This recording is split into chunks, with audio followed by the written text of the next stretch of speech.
Bonjour à tous. Je vous propose qu'on ouvre cette journée. Donc tout d'abord, en tant que directrice de l'Institut Droit et Santé, permettez-moi de vous souhaiter la bienvenue. Je suis ravie de vous voir nombreux ici dans cet amphi, également des personnes qui nous rejoignent en Zoom. Donc merci à tous d'être là. Je vous avoue que sur ce sujet qui est la santé en prison, j'avais quelques inquiétudes en me demandant si ce sujet allait être en mesure de mobiliser. Et finalement, eh bien, je vois que c'est le cas et j'en suis vraiment ravie parce que ça démontre une prise de conscience, un besoin d'intervenir sur ces sujets. Et j'espère qu'à notre petite échelle, au niveau de l'Institut Droit et Santé, nous serons amenés à faire évoluer, à faire connaître le sujet, à mobiliser les personnes sur ces problématiques. Donc je voulais exprimer tout d'abord mes remerciements aux différents intervenants qui vont se succéder à la tribune. Nous sommes toujours ravis de voir que des personnes assez spontanément nous offrent de leur temps pour venir nous faire partager leur expertise. Alors, si j'utilise « nous » depuis que j'ai commencé à parler, en fait, je ne m'inclus pas dedans, finalement, parce qu'en fait, cette manifestation a été complètement portée par la promotion du master Activité de santé et responsabilité, et plus particulièrement 5 étudiantes qui se sont très fortement mobilisées, qui ont tout fait d'elles-mêmes, et je les en remercie et je les félicite vraiment sincèrement. Et d'ailleurs, comme vous allez le constater, avec ma collègue Anna Zelzevic, que je remercie d'avoir accepté de présider l'après-midi, et moi je présiderai la matinée, on va faire une présidence très discrète pour justement permettre aux filles de se saisir pleinement de cette journée. Elles vous expliqueront tout cela, comment est-ce qu'elles envisagent les choses. Donc je ne vais pas monopoliser plus longtemps la parole. Je vais leur laisser justement la possibilité de vous dire un petit mot d'accueil.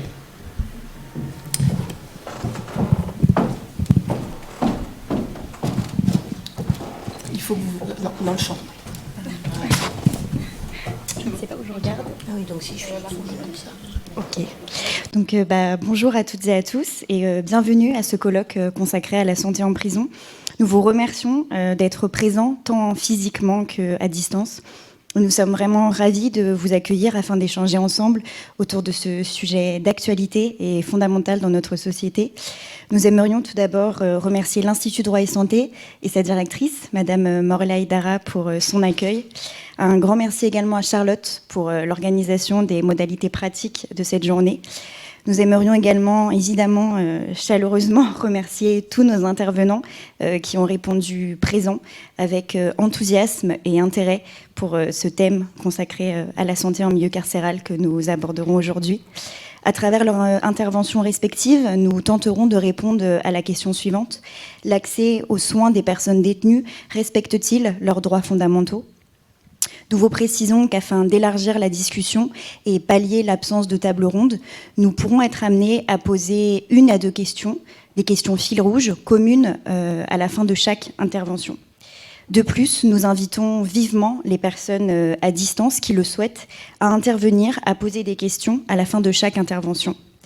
Nous espérons vivement que cette journée sera l'occasion de mettre en lumière diverses problématiques et nous sommes ravis de contribuer à notre échelle à la prise en compte de l'accès à la santé en milieu carcéral, qui est un thème très cher à chacune des organisatrices. Donc sans plus attendre, nous passons la parole à Madame Morla Aïdara, qui présidera cette matinée d'échange, et nous aurons le plaisir de vous retrouver lors d'une pause qui aura lieu en milieu de matinée. Je vous remercie. Et j'ajouterai juste que les propos sont enregistrés afin de retrouver tous nos échanges bientôt disponibles sur le site de l'Institut Droit et Santé. Donc c'est aussi une manière de vous prévenir lorsque vous intervenez, lorsque vous posez des questions, et plus spécialement sur les personnes qui sont en ligne. Voilà, au titre de la réglementation relative à la protection des données, vous devez être informés et nous devons avoir votre consentement pour cela. Donc sachez que vous intervenez en toute connaissance de cause. On va commencer par laisser la parole dans cette première partie consacrée aux acteurs du quotidien de la santé en prison On va tout d'abord donner la parole aux soignants. Puis dans un second temps, ce sera la personne détenue et son représentant. Donc nous aurons Stéphane qui nous fera un partage d'expérience et puis nous faire état aussi du rôle de l'avocat. Mais s'agissant en premier lieu des soignants, alors on a essayé d'avoir différents profils de soignants. On va voir des médecins, une gynécologue, une psychomotricienne. Et dès lors, chacune pourra nous faire part de son expérience, de son retour d'expérience. Alors il semblerait qu'il y ait un problème de support. Non, c'est celui Et celui qui est inscrit sous le... Mais sinon, je l'ai sur ma clé. Vous l'avez sur Alors, on va vous demander quelques instants, puisqu'en fait, l'intervenante va installer son PowerPoint. Juste le temps, voilà, les aléas du direct, comme vous le dites exactement. Et peut-être aussi, je peux en profiter, mais alors, je n'ai peut-être pas la date en tête. Nous avons une prochaine manifestation organisée par l'Institut Droit et Santé, qui est consacré aux soins psychiatriques. Et alors, de mon côté, je suis en train de rechercher.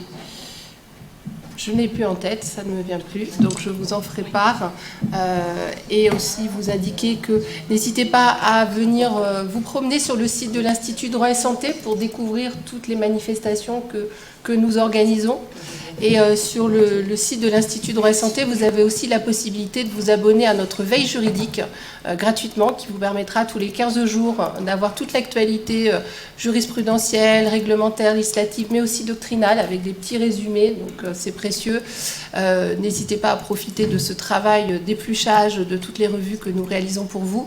Et puis, vous pourrez également vous abonner au journal de droit de la santé et de l'assurance maladie, publié 3 à 4 fois dans l'année, avec toujours un dossier spécial et différentes rubriques qui permettent d'aborder toutes les thématiques du droit de la santé. Donc, je peux laisser la parole au docteur Valérie Canoui, qui est médecin et chef de service de l'unité de consultation et de soins ambulatoires de la maison d'arrêt de Fleury-Mérogis. Eh bien, bonjour à tous, bonjour à ceux qui se sont levés pour venir ici, bonjour à ceux qui se sont levés pour écouter en distanciel. Donc, une rapide présentation. Je suis le docteur Valérie Canoui, je suis chef de service. Je me permets. Non, mais allez-y, faites, du moment que vous me le rendez après. Donc, normalement, je n'ai pas besoin de PowerPoint pour me présenter, donc je vais enchaîner. Je suis le chef de service du service médical somatique de la maison d'arrêt de Fleury-Mérogis, et j'exerce à Fleury-Mérogis depuis 32 ans, puisque je suis rentrée en janvier 1991, exactement le 15 janvier. Je me rappelle bien de la date, puisque c'était la date du premier... alors, Mani, la souris... Moi, je ne suis pas gauchère. C'était la date du premier ultimatum de la guerre d'Irak. Voilà. J'étais donc médecin pénitentiaire. Je suis arrivée avant la loi de 94. Et j'ai donc connu les prisons avant que ce ne soit la tutelle santé qui reprenne la responsabilité des soins en prison. Voilà, donc je ne suis pas chef de service depuis là, hein, j'ai travaillé comme médecin auprès des personnes détenues, et je ne suis chef de service que depuis 2017, après avoir fait un rapide passage à l'hôpital de Fresnes, donc toute une carrière consacrée aux soins des personnes détenues.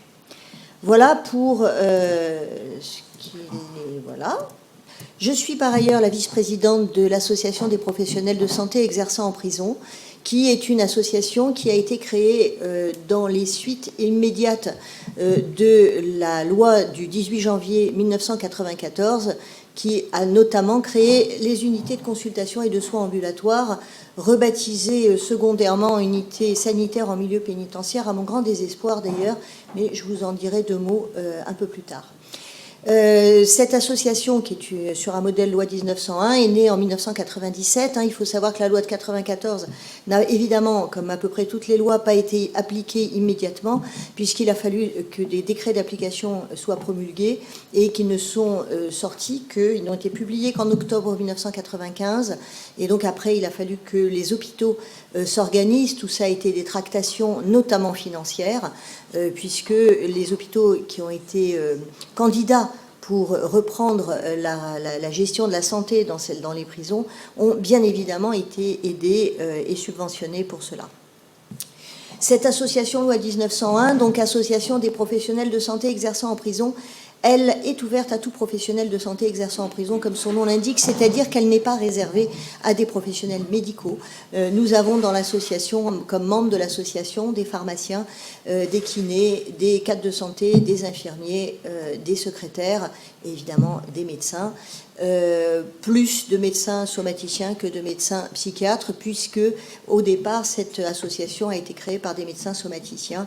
Donc évidemment, on a coopté nos amis. Cependant, nous avons une cohésion avec les psychiatres qui exercent en prison et qui, eux aussi, sont fondés en association, une association qui s'appelle l'Association des secteurs de psychiatrie en milieu pénitentiaire. C'est l'ASPMP. Et donc qui regroupe les psychiatres, mais là pour le coup plus de médecins que d'autres professionnels. Au départ, l'émission c'était d'assurer et de promouvoir auprès des professionnels de santé des prisons les échanges d'informations, les réflexions sur les problématiques de l'exercice, ainsi que la formation. La nécessité de se fonder en association est née et on a été très rapidement reconnu comme indispensable, puisque évidemment on arrivait d'une organisation où c'était l'administration pénitentiaire qui avait la main sur tout, et vous verrez sans doute au travers des questions qu'elle n'a pas perdu la main, loin s'en faut, et que l'exercice en milieu pénitentiaire est un exercice difficile, non pas à cause des personnes détenues, mais à cause des différentes contraintes réglementaires des différents partenaires en cause. C'est-à-dire que nous sommes régulièrement l'objet de pressions, mais pas des pressions qui sont liées à la mauvaise volonté de l'un ou de l'autre, mais des pressions qui sont liées à la réglementation qui parfois s'opposent entre le code de santé publique, le code de déontologie, l'ancien code pénitentiaire, l'actuel code pénitentiaire, pardon, l'ancienne loi pénitentiaire qui a été reprise dans le code pénitentiaire, le code de procédure pénale, toutes choses qui parfois, vous savez, l'empilement des lois fait parfois des difficultés à appliquer pour tout le monde les lois. Alors évidemment, chacun campe sur ses positions et il est parfois difficile de trouver un consensus et un terrain d'entente. De ce fait, l'association, bien que ne représentant pas un syndicat, est reconnue par les institutions, les tutelles, la Direction générale de l'offre de soins, la Direction générale de la santé, les ARS, comme un interlocuteur incontournable des professionnels de terrain. Et donc nous participons très régulièrement, parfois trop régulièrement, parce que ça nous prend pas mal de temps aussi, à des travaux, des groupes de travail pour concourir à l'égalité des soins dedans-dehors, cette égalité des soins qui avait été donc affirmée par la loi du 18 janvier 1994.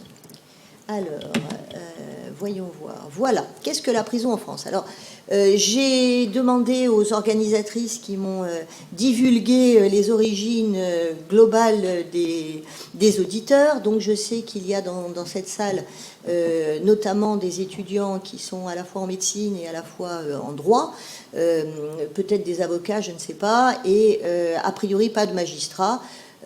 Donc, la prison en France, je pense que peu d'entre vous savent comment elle est organisée. Je vais donc faire un rapide propos pour vous expliquer qu'est-ce qu'il y a comme établissement pénitentiaire en France. Il y a pas mal d'images. Voilà. Alors, en France, les établissements pénitentiaires sont donc des lieux d'exécution des peines privatives de liberté. Je ne vais parler volontairement que des personnes détenues qui sont donc sous écrou mais détenus, puisque en France nous avons des gens qui sont sous écrou mais non détenus, c'est-à-dire qui peuvent être en centre de semi-liberté ou qui peuvent être avec un bracelet électronique. Donc en France, 186 établissements pénitentiaires, très hétérogènes à la fois par les locaux, la capacité d'accueil, le niveau de surpopulation, le profil pénal des personnes qui y sont accueillies. Juste pour exemple, Fleury-Mérogis, on est à 4000 détenus, plus grande prison de France, voire d'Europe de l'Ouest. Guéret, 45 détenus. Donc, et pour autant, ce sont des prisons l'une et l'autre. La surpopulation, nous avons des centres de détention, on va en parler, qui ne sont absolument pas surpeuplés puisque la règle est appliquée de l'encellulement individuel. En revanche, Gradignan, qui est la prison de Bordeaux, est aujourd'hui à 234% de surpopulation, c'est-à-dire qu'il y a plus de 2 fois plus de personnes accueillies dans la prison que la capacité d'accueil. Le profil pénal aussi est quelque chose qui crée l'hétérogénéité des prisons, puisque vous pouvez avoir du tout venant, on va reparler des maisons d'arrêt, et puis il y a des établissements qui se sont spécialisés un peu par la force des choses dans certains profils, comme par exemple les auteurs d'agressions sexuelles. Alors pourquoi par la force des choses? Parce qu'on ne mélange pas trop certains profils au niveau des prisons, parce que un braqueur, par exemple, n'aime pas beaucoup un violeur. Hein, voilà, c'est comme ça. Il y a aussi une société, une micro-société qui se recrée dans les prisons, et si nous essayons de nous astreindre à éviter de juger les personnes qui sont incarcérées, elles, parfois, portent des jugements. Il y a donc des délits qui sont plus nobles que d'autres, et donc être braqueur, c'est mieux qu'être violeur. Bon, être terroriste, ça dépend ce qu'on fait comme terrorisme. Voilà, donc bon, après, moi, je ne me prononcerai pas là-dessus, et ne m'y forcez pas. Aujourd'hui, 72 294 personnes incarcérées. J'ai pris le chiffre du 1er mars 2023. Si ça vous intéresse, l'administration pénitentiaire publie chaque mois ce qu'ils appellent les chiffres clés de l'administration pénitentiaire. C'est des champions du monde de la traçabilité et des statistiques. Donc, vous pourrez, si vous voulez creuser un peu ce sujet et voir comment évolue la surpopulation pénitentiaire, eh bien, vous pourrez le faire en regardant leurs chiffres. Et donc, juste par comparaison, je vous mettais qu'en 2017, on était à 66 571, dont un chiffre qui reste globalement stable. On est autour de 3,5% de femmes, donc évidemment beaucoup moins de délinquance chez les femmes. Et alors, certainement beaucoup moins de délinquance, mais aussi quand même moins d'incarcération, eu égard au fait que les femmes, généralement, sont plus faciles à contraindre parce que auprès de la famille et des enfants, que les messieurs qui ont une forte tendance à s'en aller. Donc, on les met à l'intérieur. Et puis, 0,8% de mineurs, ça a beaucoup baissé. Il y a 10 ans, on était à près de 2% de mineurs. Il y a beaucoup moins de mineurs dans les prisons aujourd'hui qu'il n'y en a eu. En revanche, la durée moyenne d'incarcération est en augmentation.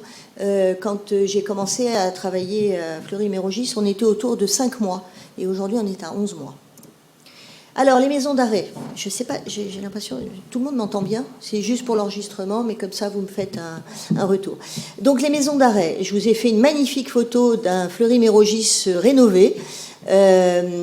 Donc, c'est le seul type d'établissement à accueillir toutes les catégories de personnes détenues et donc à pouvoir être en surpopulation. C'est une espèce de sas, finalement. Toute personne qui est incarcérée en France arrive dans une maison d'arrêt. Il n'y a pas d'alternative, on ne peut pas aller ailleurs que dans une maison d'arrêt, sauf si on n'est pas incarcéré, mis entre les murs. Là, c'est possible. On peut donc y trouver des personnes qui sont prévenues, c'est-à-dire en attente de jugement pour des procédures criminelles ou correctionnelles, et des personnes qui sont condamnées à des peines plus ou moins longues. Ensuite, juste pour faire une petite digression, les établissements pour mineurs, il y a donc des établissements qui sont réservés aux mineurs, âgés de 13 à 18 ans. On peut rentrer en prison en France dès l'âge de 13 ans. En général, c'est pas très recommandé, mais cela dit, ça peut arriver, généralement pour des faits assez graves. Leur vocation est de continuer à éduquer des jeunes alors qu'ils sont incarcérés. On pourrait comparer ça à des anciennes maisons de redressement, finalement. Et donc, à l'intérieur de ces établissements, il y a beaucoup de moyens. Alors, il y a beaucoup de moyens théoriques, et après, il y a les moyens théoriques, et puis, est-ce qu'on peut remplir les cases ? Nous, vous savez qu'actuellement, la santé est en grande difficulté sur le territoire, et donc dans les prisons, évidemment. Donc on y trouve des pôles d'enseignement général, puisque Victor Hugo disait bien, pour fermer une prison, ouvrons une école.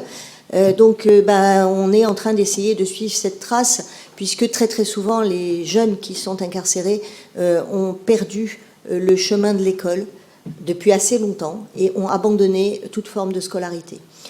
Il y a donc des pôles d'enseignement général et technique. On essaye évidemment de les conduire vers de la formation socio-culturelle pour les ouvrir à d'autres choses, sportifs et de santé. L'idée étant de leur offrir quelque chose d'autre que la rue, la violence et la drogue. Il faut savoir que il y a un certain nombre d'établissements pour mineurs en France, mais il y a aussi des quartiers mineurs dans des établissements pénitentiaires pour majeurs. Fleury-Mérogis, par exemple, accueille le plus grand quartier mineur de France. Voilà. Alors, comme vous ne connaissez pas les prisons, si je vous dis que c'est pas du tout étanche, vous allez vous demander pourquoi je dis ça. Mais en fait, nous avons donc un quartier mineur qui se trouve au 3e étage d'un bâtiment de majeurs, donc entre le 2e et le 4e, avec évidemment toute forme de trafic qui peuvent se passer entre les majeurs et les mineurs, ce qui n'est évidemment pas ce qu'on souhaiterait. Donc, on va parler des établissements pour peine. Comment on enlève le bandeau en haut ? Non, on ne peut pas. Bon, voilà. Les établissements pour peine. 2 types d'établissements pour peine, soit le centre de détention, soit la maison centrale. La différence, c'est le quantum de peine et ce qu'on veut y faire. Le centre de détention, donc établissement pour peine, il n'y a que des personnes condamnées et on est en encellulement individuel obligatoire. Donc, pas de surpopulation. Problème, pour qu'il y en ait un qui rentre, il faut qu'il y en ait un qui sorte. Donc, forcément, eh bien, vous comprenez vite pourquoi il y a de la surpopulation dans les maisons d'arrêt, puisque les maisons d'arrêt sont en fait le lieu dans lequel restent les personnes jusqu'à ce qu'il y ait des places pour aller dans un établissement pour peine. Donc, le centre de détention, c'est reliquat de moins de 10 ans lors du transfert. Je dis bien reliquat. On peut rester jusqu'à 6-7 ans dans une maison d'arrêt, ce qui ne devrait pas être, mais si on épuise toutes les voies de recours, eh bien, il y a des gens qui peuvent rester jusqu'à 7 ans, c'est-à-dire on est en procédure criminelle, donc on peut attendre jusqu'à 4 ans pour passer aux assises, et puis ensuite on va faire appel, et donc là on peut encore attendre pendant 1 ou 2 ans pour avoir l'appel, et puis ensuite on va se pourvoir en cassation, et là on peut encore attendre pour obtenir la cassation avant d'avoir ce jugement définitif. Et donc pendant ce temps-là, ce sont des gens qui restent en maison d'arrêt. Alors vous allez me dire, mais... quelle différence ? En fait, le régime n'est pas du tout le même. En maison d'arrêt, les portes sont fermées, les gens sont enfermés 22 heures sur 24 dans une cellule de 9 mètres carrés avec un petit copain qu'ils n'ont pas choisi. Voilà. En établissement pour peine, les portes sont, alors, sauf dans les maisons centrales hyper sécuritaires, il y en a, les portes sont ouvertes, c'est-à-dire que la prison est fermée à l'extérieur et les gens ont une certaine liberté à l'intérieur. Ils travaillent tous, ce qui n'est pas le cas dans les maisons d'arrêt, et ils peuvent avoir des moments de regroupement collectif, des réfectoires collectifs, des salles d'activité, des endroits pour jouer, une salle de télévision qui permet en fait de reconstituer une vie sociale à peu près normale. Quand vous êtes en maison d'arrêt, c'est pas du tout ça, c'est 22 heures sur 24 avec un pote que vous n'avez pas choisi, et au bout d'un moment, bon, je pense que tout le monde ici sait ce que c'est que de vivre avec sa famille. Il y a des fois, on aimerait bien aller se mettre à l'écart. Et bien, imaginez-vous une pièce, 9 mètres carrés, vous faites tout dedans, vous dormez, vous mangez, vous regardez la télé, etc. Donc vous imaginez que s'il y en a un qui a envie de regarder la télé et l'autre de dormir, s'il y en a un qui ronfle et l'autre qui est insomniaque, ben voilà. Donc c'est ça la promiscuité carcérale. Donc je disais le reliquat de moins de 10 ans, et c'est un régime de détention qui est orienté donc vers la réinsertion. L'idée, c'est que ce sont des personnes qui vont retourner à la vie civile. Donc on va les former, on va essayer, et on va leur proposer du travail. Il faut savoir que dans les maisons d'arrêt, il y a à peu près 1/3 de personnes qui travaillent seulement, parce qu'il n'y a pas de travail, et puis qu'en plus, ils ne restent pas très longtemps, qu'on ne peut pas vraiment les former, et qu'ils savent, il faut reconnaître, pas faire grand-chose. Hein. C'est pas, la plupart ne sont pas des gens qui sortent de grandes études. Hein. Donc on est sur une population parfois totalement analphabète, assez souvent même, ou ne parlant absolument pas, ne s'exprimant absolument pas en français, beaucoup de personnes étrangères dans les prisons françaises, et donc une qualification à peu près nulle pour la grande majorité d'entre eux. Pour les maisons centrales, ce sont des personnes condamnées à des longues peines. On est donc sur un reliquat de plus de 10 ans jusqu'à perpétuité lors du transfert. La sécurité en est renforcée, sauf dans certaines structures où, naturellement, on sait qu'il n'y a pas de risque, en tout cas pour la société. Ça dépend en fait qui. Et c'est pour ça que je vous disais, d'une manière un petit peu induite, les établissements finissent par se spécialiser dans un type de délit. Alors, je vais essayer. Alors là, si... Donc, la loi du 18 janvier 1994, c'est une loi qui a consacré l'obligation légale d'une équivalence de traitement dedans-dehors. Pour ce faire, elle a créé les UXA.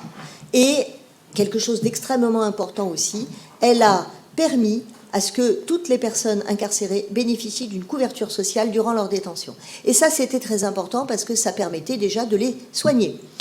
Donc, chaque établissement pénitentiaire de France a dû passer une convention avec un établissement public hospitalier qui est devenu derechef responsable de la prise en charge sanitaire des détenus. La prise en charge somatique, donc la création des UXA, sont venus ensuite les UHSI. Donc les UHSI, ce sont des unités hospitalières sécurisées interrégionales. Il y en a une pas très loin d'ici qui est à la Pitié-Salpêtrière. J'ai noté le PSNF, qui est l'établissement public de santé nationale de France, de Fresnes, pardon, qui, comme son nom l'indique, est national, donc unique, il n'y a que lui qui existe. C'est l'ancienne infirmerie centrale des prisons. C'est historiquement le seul lieu de prise en charge hospitalière qu'il y avait pour les prisonniers. Et maintenant, c'est devenu un hôpital qui est un hôpital pénitentiaire dirigé par un directeur pénitentiaire avec un sous-directeur hospitalier. Donc, une structure extrêmement particulière, extrêmement atypique, dans laquelle on soigne, on hospitalise, mais avec une direction qui est une direction pénitentiaire. Alors, juste pour atténuer mon propos, l'actuel directeur est en voie de partance de l'hôpital de Fresnes. Il est resté pendant 7 ou 8 ans et il va rejoindre le corps des directeurs hospitaliers. Donc, probablement quand même que le fait d'être directeur dans un établissement hospitalier finit par déteindre, surtout quand on y reste. Il est resté quand même pendant, je vous dis, 7 ou 8 ans. Sinon, ils partent assez vite et plutôt en courant. Parce que les gérer, les docteurs, c'est une des problématiques. Pour ce qui est de la prise en charge psychiatrique, les services médico-psychologiques régionaux ont été créés bien en amont, depuis 1977, 26 services qui sont ce qu'on appelle les unités de prise en charge de niveau 2. Pour ce qui est de la prise en charge psychiatrique, il y a 3 niveaux de prise en charge. Premier niveau, le niveau 1, c'est de l'ambulatoire, on fait de la consultation. Le niveau 2, c'est une sorte, on va dire, d'hôpital de jour, c'est-à-dire que les personnes sont hébergées dans un secteur. Alors la différence avec l'hôpital de jour, c'est que d'habitude, ce sont les patients qui partent. Là, ce sont les soignants. Donc en fait, les gens sont hébergés tout le temps dans le même secteur. Les soignants viennent travailler en journée et le soir quittent le secteur qui redevient alors un secteur purement pénitentiaire. Les SPMP qui sont créés en 1986 sont les secteurs de psychiatrie en milieu pénitentiaire, c'est-à-dire ceux qui font du niveau 1, c'est-à-dire les psychiatres et psychologues et infirmiers en psychiatrie. Bon, il n'y en a plus beaucoup, c'est une espèce en voie de disparition, ça, qui interviennent dans les prisons. Et puis la création des UHSA, qui sont le pendant psychiatrique de l'UHSI, qui sont des unités hospitalières spécialement aménagées. Ça, c'est comme les CHS, vous savez, centres hospitaliers spécialisés. C'est pour dire c'est pour les fous. Là, c'est pareil, on dit rien du tout. Personne ne sait ce que ça veut dire, ce truc-là. Et nous, on sait que c'est pour les personnes et détenues et ayant des problèmes de santé mentale. Enfin, est venu compléter pour la prise en charge les XAPA, qui donc sont en charge des addictions. Alors, ne me demandez pas ce que veut dire ce terme, je l'oublie à chaque fois. Et centre d'accompagnement et de prévention des addictologies, il me manque le S, peut-être spécialisé. Soins, merci Rose. Centre de soins et d'accompagnement et de prévention en addictologie. Alors, rapidement, voilà, Fleury-Mérogis, c'était juste parce que ça me faisait plaisir et puis que Rose, on ne lui a pas envoyé. Alors, comme on ne lui a pas envoyé la photo, je me suis dit que j'allais la mettre et puis tu pourras la reprendre, si tu veux, pour montrer la maison d'arrêt des femmes. Donc, Fleury-Mérogis, 160 hectares, un domaine immense, une prison 68 ardes. Elle est née donc en mai 68, comme l'université Paris-Dauphine. Bon, voilà. 3 bâtiments, enfin 3 structures de détention. Donc vous voyez ici au fond c'est l'ancien centre de jeunes détenus qui accueillait les mineurs, qui là qui est en cours de rénovation et va être réouvert en centre de détention, donc il n'accueillera plus du tout de mineurs. Au milieu, le grand bidule, c'est la maison d'arrêt des hommes, qui accueille donc actuellement à peu près 3800 personnes détenues, garçons, mineurs et majeurs. Et au premier plan, la maison d'arrêt des femmes, dont Rose vous parlera tout à l'heure, qui accueille plus ou moins 200 femmes détenues. La vocation de Fleury-Mérogis, c'est une vocation régionale, c'est-à-dire qu'on accueille des personnes de toute la région parisienne, ce qui pose évidemment des problèmes en termes de réseau, puisque vous imaginez bien qu'on n'a que 10% d'Essonniens, alors que Fleury-Mérogis est basé sur le département de l'Essonne. Donc ça pose plein de problèmes, ça pose des problèmes de budget, de financement, parce que forcément, c'est l'Essonne qui finance Fleury-Mérogis, alors que c'est pas l'Essonne qui, entre guillemets, en profite. Et puis, ça pose des problèmes pour nous de réseau, parce qu'on ne peut pas créer du réseau avec tous les tribunaux, tous les avocats, tous les soignants, tous les réseaux de soins qui vont être sur le 93, le 95, le 75, le 78, le 92 et le 91. Donc on est assez en difficulté pour la prise en charge à l'extérieur, hein, c'est-à-dire la continuité après la libération. Et puis ça pose aussi des problèmes pour les familles, hein, qui vont venir voir les gens, parce que quand vous habitez Aulnay-sous-Bois et que vous venez voir votre fils qui est à Fleury-Mérogis, eh ben, je vous souhaite bien du plaisir, et je ne vous parle pas des problématiques de sécurité sociale qui sont plus ou moins résolues actuellement. Voilà, donc je vous ai à peu près brossé ce qu'il y a écrit sur cette diapositive, juste entre 6 et 8 000 nouveaux entrants chaque année, parce que c'est pas le tout de dire qu'il y a 3 800 hommes et 200 femmes, ça c'est ce qu'il y a à l'instant T, sauf que le flux est quelque chose qui est extrêmement chronophage pour tout le monde, et donc environ 600 entrants et 600 sortants par mois pour essayer de marquer votre mémoire. Il me reste combien de temps ? 5-10 minutes. Oh, ben ça va être court. Ah ben je vais aller vite. Donc voilà. Donc du coup, les 600 sortants, c'est pas tout le temps, hein. À peu près 130% de surpopulation. Et donc ça, je vous en ai déjà parlé. Alors, peut-on soigner en prison ? Oui ou non ? Alors non. La prison n'est pas un hôpital. Ce n'est pas un lieu de soins. C'est un lieu où l'on soigne, mais ce n'est pas un hôpital. Et le temps d'incarcération, heureusement limité, rend compliqué le fait de faire des prises en charge de qualité et complètes. Cependant, et c'est très important, les magistrats ont la possibilité de suspendre une incarcération grâce à la loi du 4 mars 2002 pour des raisons médicales. Bon, après, il faut être vraiment... Et oui, on peut soigner aussi, parce qu'il y en a qui sont mieux soignés que dehors. Il y en a qui ont quitté le champ du soin depuis fort longtemps. Il y en a qui n'ont pas de sécu. Il y en a qui sont en situation irrégulière. Il y en a qui zonent à l'extérieur dans certains quartiers à la recherche de leurs produits. Et donc certains profitent, alors je l'ai mis entre guillemets évidemment, de l'incarcération, de ce temps de repos, parce qu'une maison d'arrêt, on est arrêté. Et donc ça permet aussi de se poser, pas forcément dans les meilleures conditions ou dans le meilleur confort, mais ça permet de se poser. Ça permet aussi parfois de retrouver un état dentaire supportable, parce que quand on est dans une situation de précarité, les dents en prennent un grand coup. Et puis, la vie carcérale est régulière, elle est structurante. On n'a plus besoin de chercher un toit, on n'a plus besoin de chercher à manger. On est totalement assujetti, c'est pas bien, mais en l'occurrence, ça peut aider.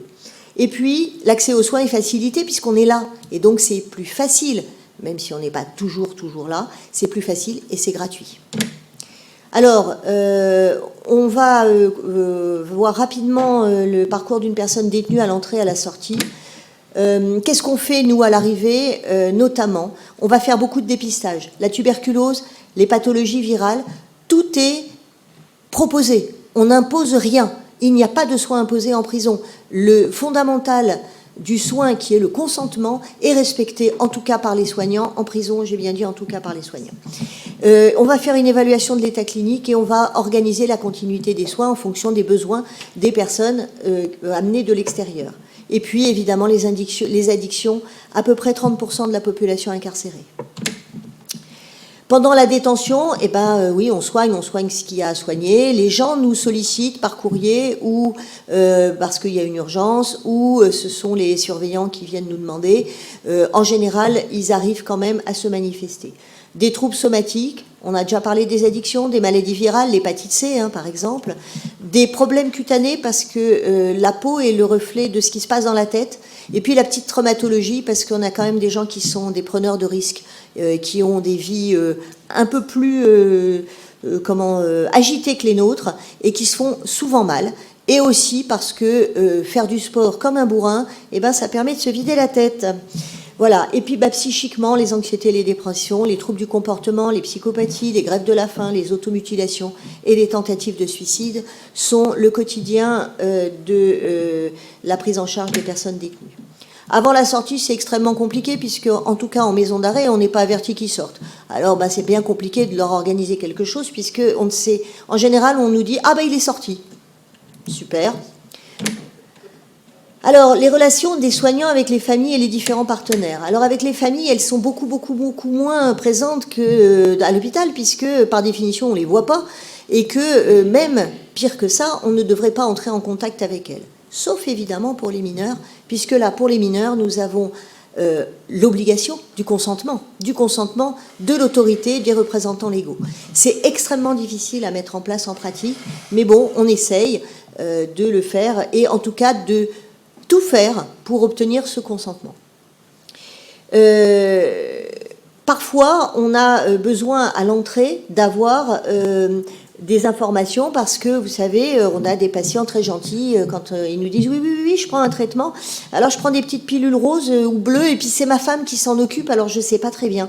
Donc voilà, donc là, on est bien content de pouvoir demander à la femme de quoi il s'agit.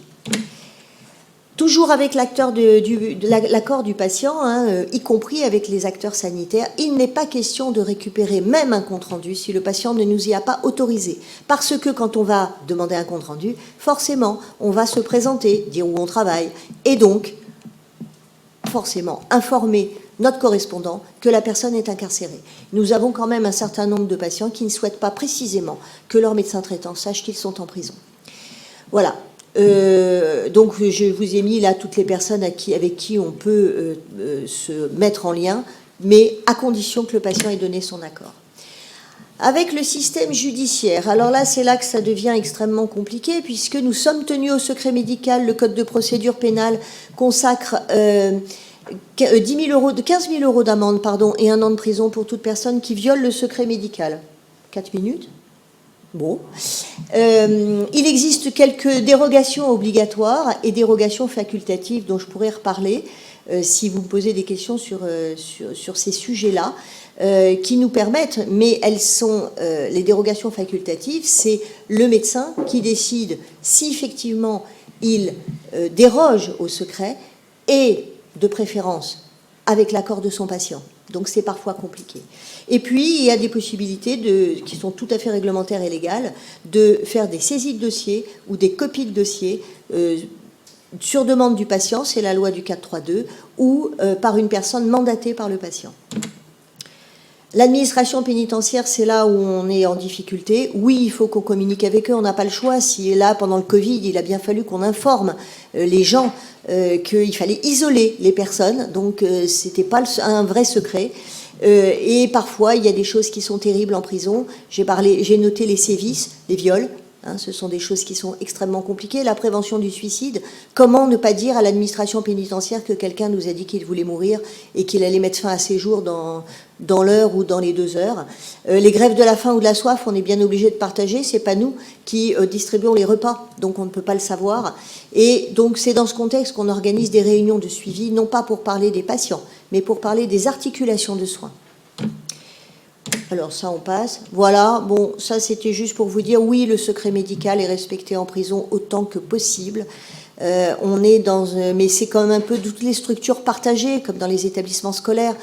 Le secret médical, on ne peut pas totalement être hermétique, parce qu'à un moment donné, il y a des choses qu'on doit dire. Quand quelqu'un a un plâtre, d'abord ça se voit, et s'il a des béquilles et qu'il ne peut pas marcher, et qu'il faut qu'il prenne l'ascenseur, il va bien falloir qu'on le dise à l'administration pénitentiaire.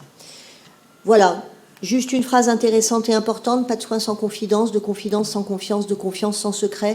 Nous avons encore beaucoup de travail. Les patients ont du mal à nous faire confiance, l'administration pénitentiaire a du mal à accepter notre étanchéité et que le secret médical soit tout ce qui a été vu, entendu ou compris, y compris mal compris. Très important ça.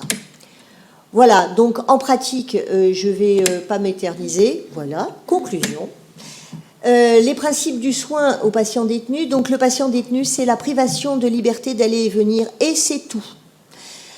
Le problème, c'est que être détenu, c'est être soumis à la justice. Donc les moyens de contrainte, les escortes, les isolements, les fouilles à corps, toutes ces situations-là font que l'égalité des soins dedans-dehors n'est pas complète et qu'on a encore beaucoup de travail pour restaurer la vraie dignité des gens qui, pour aller à l'hôpital, par contre, par exemple, sont fouillés à nu à la sortie de l'établissement et au retour. Et pour les femmes, lorsqu'elles viennent de la maison d'arrêt des femmes pour aller dans un secteur de spécialité à la maison d'arrêt des hommes, elles sont fouillées à la sortie et au retour. L'influence de l'actualité, vous avez vu, on augmente là.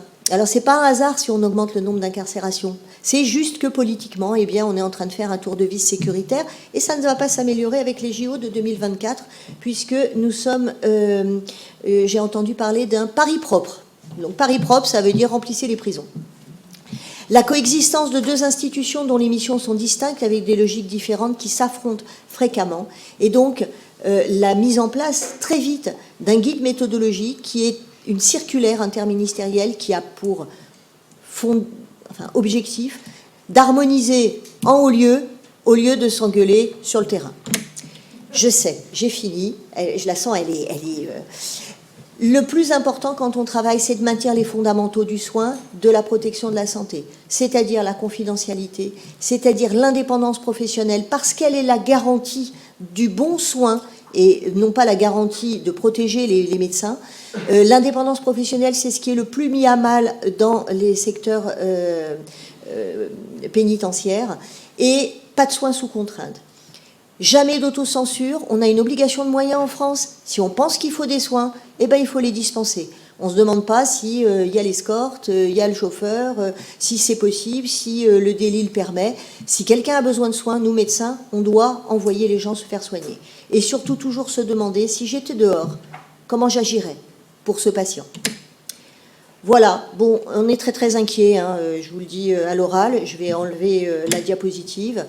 On est très très inquiet parce que la pénurie de professionnels de santé se ressent en prison, parce que nous sommes peu à peu regrignotés malgré la loi de 94 sur les fondamentaux du soin, qu'on sent de plus en plus de pression pénitentiaire, de pression sécuritaire, de moyens de contrainte excessifs, de gens qui vont à l'hôpital avec des menottes, des entraves, de médecins qui acceptent que des professionnels en tenue restent dans les salles de consultation, une pénitentiaire qui nous dit on est obligé d'y aller. Donc on est très très inquiet parce que, au-delà de la pénurie, les professionnels de santé qui vont vouloir travailler dans ces conditions-là, alors qu'ils peuvent travailler ailleurs extrêmement facilement. J'ai coutume de dire qu'en France, on tape dans un arbre, on a 5 postes de médecins qui tombent.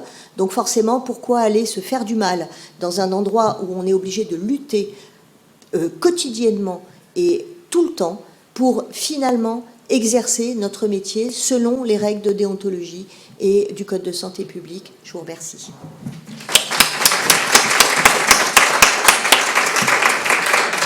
Un grand merci, docteur Canoui. Je pense qu'on ne pouvait pas rêver mieux comme entrée en matière. Vous avez lancé le ton des difficultés du soin. Merci pour la présentation générale préalable qui a, je pense, rendu service à beaucoup, et vous avez bien saisi la problématique du respect des droits fondamentaux. Là, on est bien au cœur du sujet. Donc on va laisser s'installer le docteur Prost Nguyen Thanh Long, qui va aborder un point spécifique de la prise en charge des soins en incarcération, la problématique de la gynécologie, puisque docteur Nguyen Thanh Long, vous êtes gynécologue retraité, vous êtes intervenu pendant de longues années, vous n'allez nous dire, à la maison d'arrêt de Fleury-Mérogis, raison pour laquelle on sentait une connivence entre vous deux, vous vous connaissez bien. Et c'est vrai que la problématique de la prise en charge gynécologique est très, très pointue, très, très prégnante. Je vous remercie infiniment, ainsi qu'aux organisatrices de nous avoir invités ici. Donc, juste un petit détail, je suis certes retraitée, mais je travaille toujours à la maison d'arrêt de Fleury-Mérogis. Le suivi gynécologique et obstétrical. Donc, juste les établissements pénitentiaires habilités à recevoir des femmes. Donc, je vous ai mis le dernier cliché qui date de février 2016. Il n'y en a pas tant que ça. De mémoire, c'était 68, je crois, sur les 186. Alors, les deux institutions dont nous dépendons, la maison d'arrêt des femmes a 235 places. Par contre, je ne suis pas retournée voir les chiffres, mais au 1er février, il y en avait 216. Donc, contrairement à la maison d'arrêt des hommes, il n'y a pas de surpopulation pour l'instant à la maison d'arrêt des femmes. Et nous dépendons du centre hospitalier sud-francilien, qui est un hôpital de 1000 lits, avec une maternité de type 3, c'est-à-dire qu'elle peut accueillir des prématurés d'environ au-delà de 24 semaines, c'est-à-dire 6 mois de grossesse, et pesant à peu près 600 grammes. En 2022, il y a eu 4812 naissances dans cette maternité. Alors, les femmes en prison, il y a effectivement 3,6% de la population carcérale. C'est une population plutôt jeune, entre 18 et 40 ans, et environ 30% sont de nationalité étrangère. Leur niveau d'instruction, il a été noté 13% d'illettrés n'ayant pas dépassé le niveau primaire. Alors, la particularité liée à l'environnement carcéral, je vais faire un bref rappel des textes. Donc, premièrement, il n'y a pas tellement de choix du médecin ou de la sage-femme par la patiente détenue, d'autant plus que depuis le 1er janvier 2022, où ma collègue a pris sa retraite, il n'y a que la sage-femme ou moi. Donc, le respect du secret médical est parfois difficile pour les femmes étrangères quand on doit tenir compte d'interprètes qui sont quelquefois des co-détenus. Quoique justement, sur cette histoire d'illettrisme, je ne suis pas sûre qu'il y en ait autant dans la mesure où actuellement on utilise beaucoup Google Traduction et qu'il n'y a apparemment pas tellement de problèmes pour qu'elles arrivent à lire et écrire. Ensuite, il y a effectivement peu de suivi antérieur à l'incarcération et les extractions pour les consultations et les examens en externe ne sont pas si simples comme vous l'a dit Valérie Canoui. Et la difficulté à organiser le suivi ultérieur en cas de libération, indépendamment du fait qu'on n'a pas toujours la date. Il se trouve qu'on avait essayé il y a fort longtemps de prendre un rendez-vous dans un hôpital de région parisienne, où quand on leur a dit qu'elle était une ancienne détenue, ils ont dit non, continuez à la suivre. Un peu compliqué quand même. Donc les textes réglementaires, comme vous l'a dit le docteur Canoui, nous dépendons de la loi du 18 janvier 1994, qui a posé le principe du transfert de la prise en charge des personnes détenues du ministère de la Justice au ministère de la Santé, et la loi du 4 mars 2002 relative aux droits des malades et à la qualité du système de santé. La loi du 24 novembre 2009 réaffirme le droit au secret médical, au secret de la consultation, c'est ce qui est le plus difficile à maintenir, et le droit de s'entretenir hors la présence du personnel pénitentiaire, et là on recommence à avoir des abus avec les personnes de confiance, les personnes accompagnantes, etc. Et l'article 52 de cette fameuse loi de 2009, tout accouchement ou examen gynécologique doit se dérouler sans entrave et hors la présence du personnel pénitentiaire, afin de garantir le droit au respect de la dignité des femmes détenues. Cet article est venu directement d'un fait divers où une jeune femme a dû accoucher menottée à la table de naissance. C'était avant 2009. Donc là, sur le guide méthodologique, il n'y a pas plus récent que 2019. Non.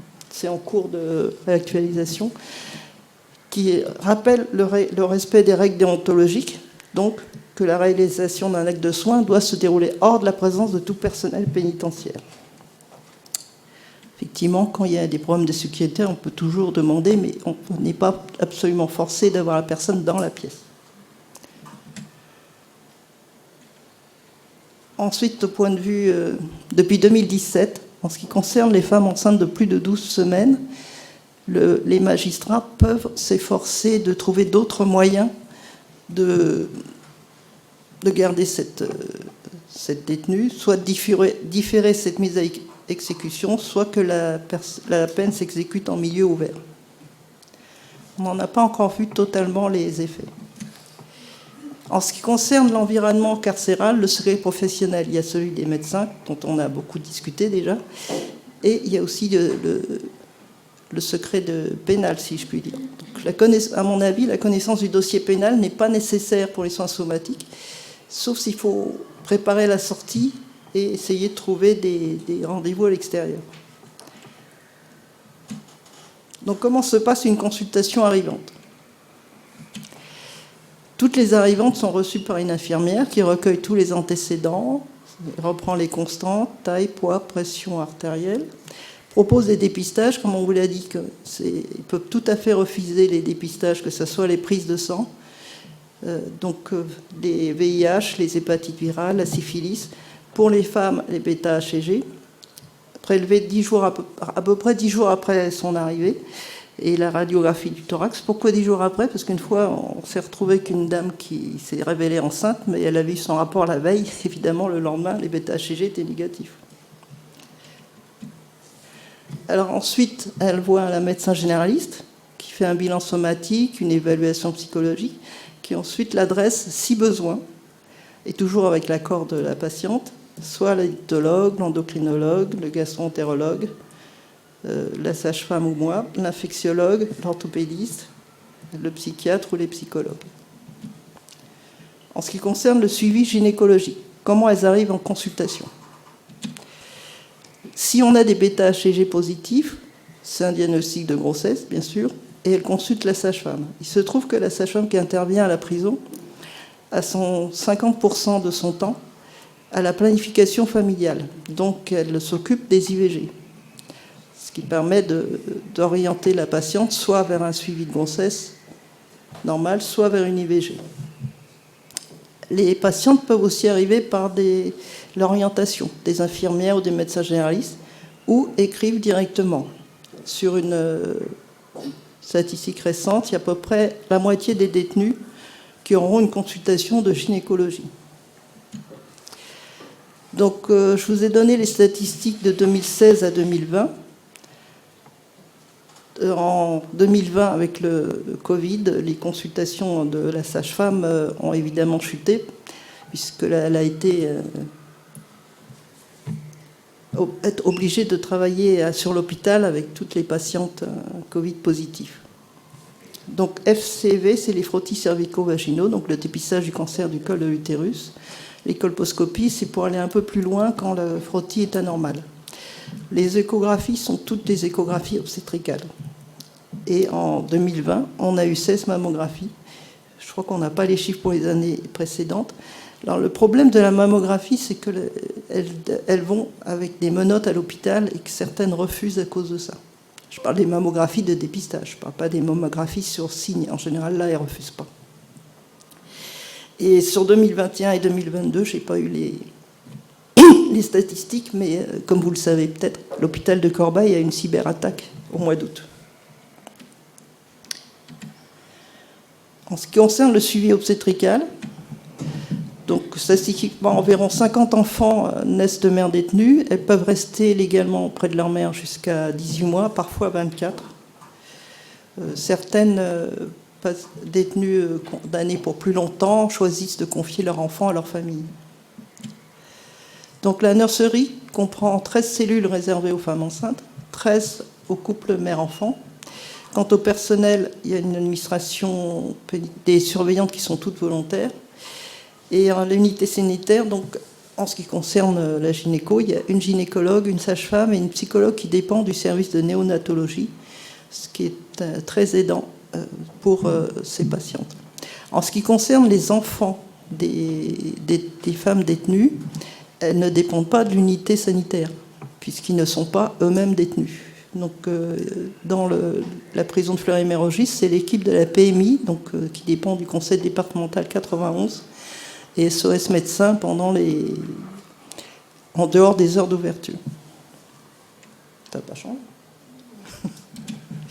Alors, pour ce qui concerne la présence de l'équipe gynécologique, j'ai dit médicale, mais en fait, c'est la gynécologie. La sage-femme est là le mardi toute la journée. Moi, j'y suis le mercredi toute la journée. Et, je me suis trompée, c'est le jeudi matin qu'elle vient maintenant, la sage-femme. Donc, en général, on arrive à peu près à voir les patientes tous les jours de la semaine. Bien entendu, en cas d'urgence, on peut appeler l'une ou l'autre sur nos portables. Donc, le suivi de la grossesse se fait au mieux comme on pourrait faire dehors. Avec une consultation par mois, c'est plutôt la sage-femme qui les voit. Donc, comme je vous ai dit, comme elle travaille également à la planification familiale, s'il y a une IVG, elle organise l'hospitalisation ambulatoire et tout ça. Les bilans biologiques sont envoyés à l'hôpital, donc faciles à récupérer par l'équipe de l'hôpital.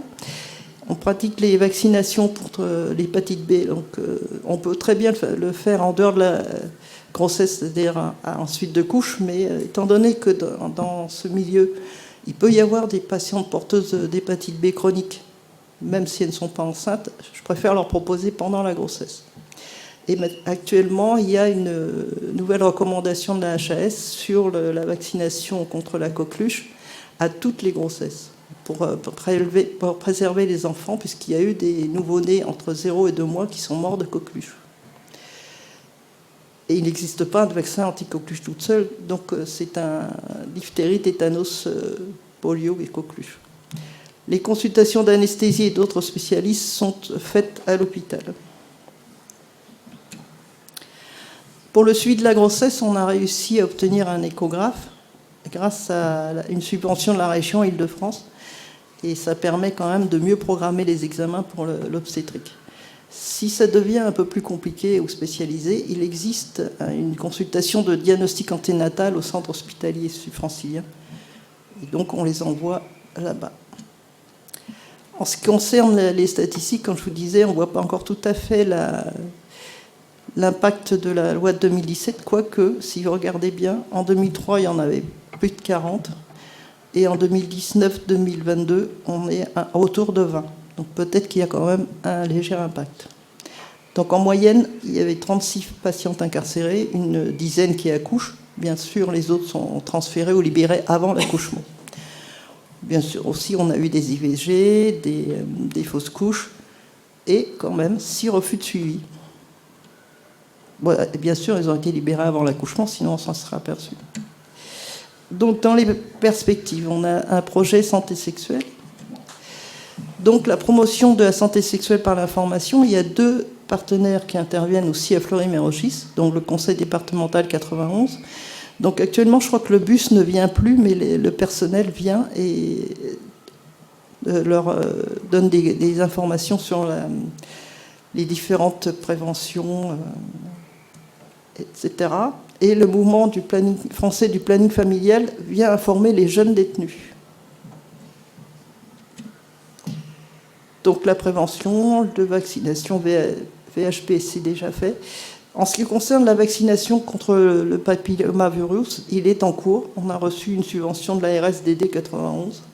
Donc tous les dépistages sont déjà faits, VHB, VHI, VIH. On propose les frottis à toutes les femmes de plus de 25 ans quand elles demandent une consultation. Donc ça, c'est vrai que je ne les vois pas toutes.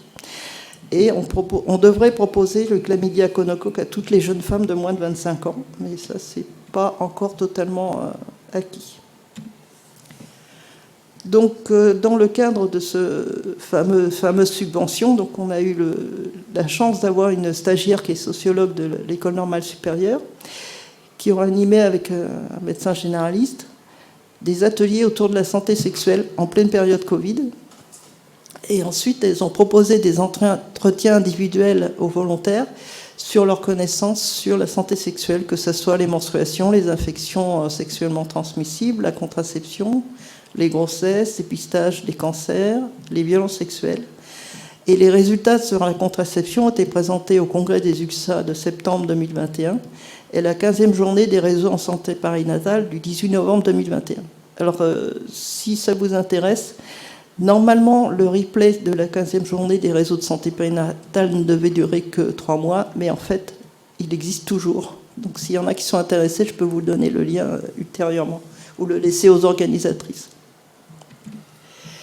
Et le projet en cours, donc pour le médecin généraliste qui est en cours de thèse, c'est de refaire des entretiens individuels afin d'orienter des futurs ateliers d'information en fonction des résultats des questionnaires.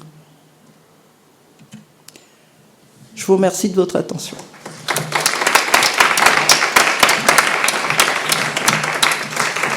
Merci beaucoup, docteur. Dans le cas de la problématique des retraites actuellement, vous montrez qu'il peut y avoir une vie après la retraite très très active, d'après ce qu'on comprend.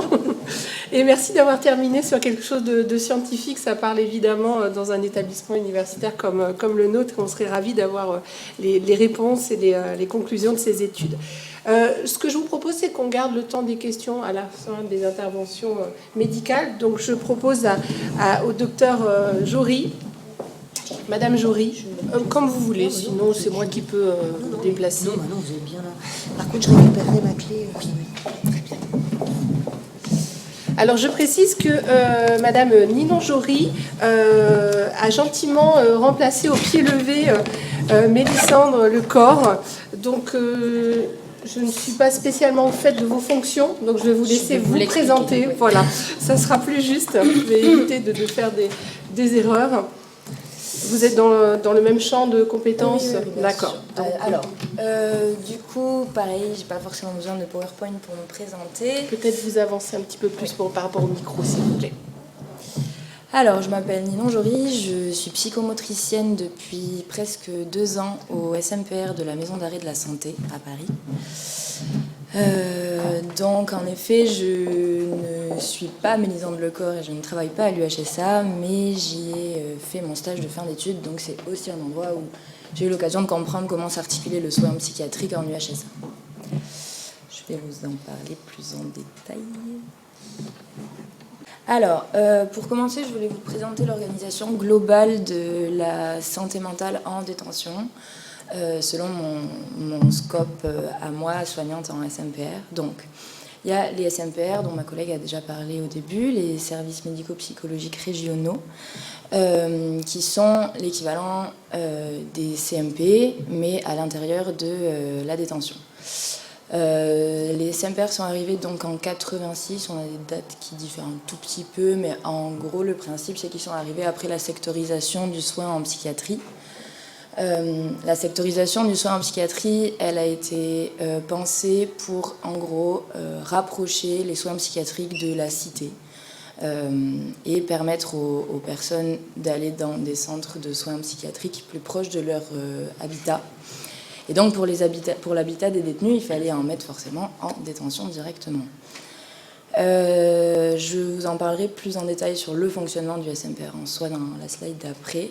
Donc il y a les hôpitaux de jour, comme le disait aussi justement ma collègue avant, les hôpitaux de jour c'est un joli nom, mais c'est finalement des alternatives à l'hospitalisation pour les détenus qui ont besoin d'être temporairement extraits du milieu carcéral assez pathogène pour recevoir des soins de manière un peu plus intensive, mais c'est un peu une alternative à l'hospitalisation en temps plein, et comme le disait également ma collègue, c'est aussi les hôpitaux de jour en détention viennent aussi des contraintes de la pénitentiaire qui rencontrent des problématiques pour gérer des détenus compliqués, donc on les met dans un quartier de la détention, mais un petit peu plus étoffé en termes de soignants. Voilà, alors exactement les chiffres des hôpitaux de jour, j'ai eu beaucoup de mal à les trouver sur Internet en détention. Je sais qu'il y en a un à Fresnes, je sais qu'il y en a une dizaine, une quinzaine en France.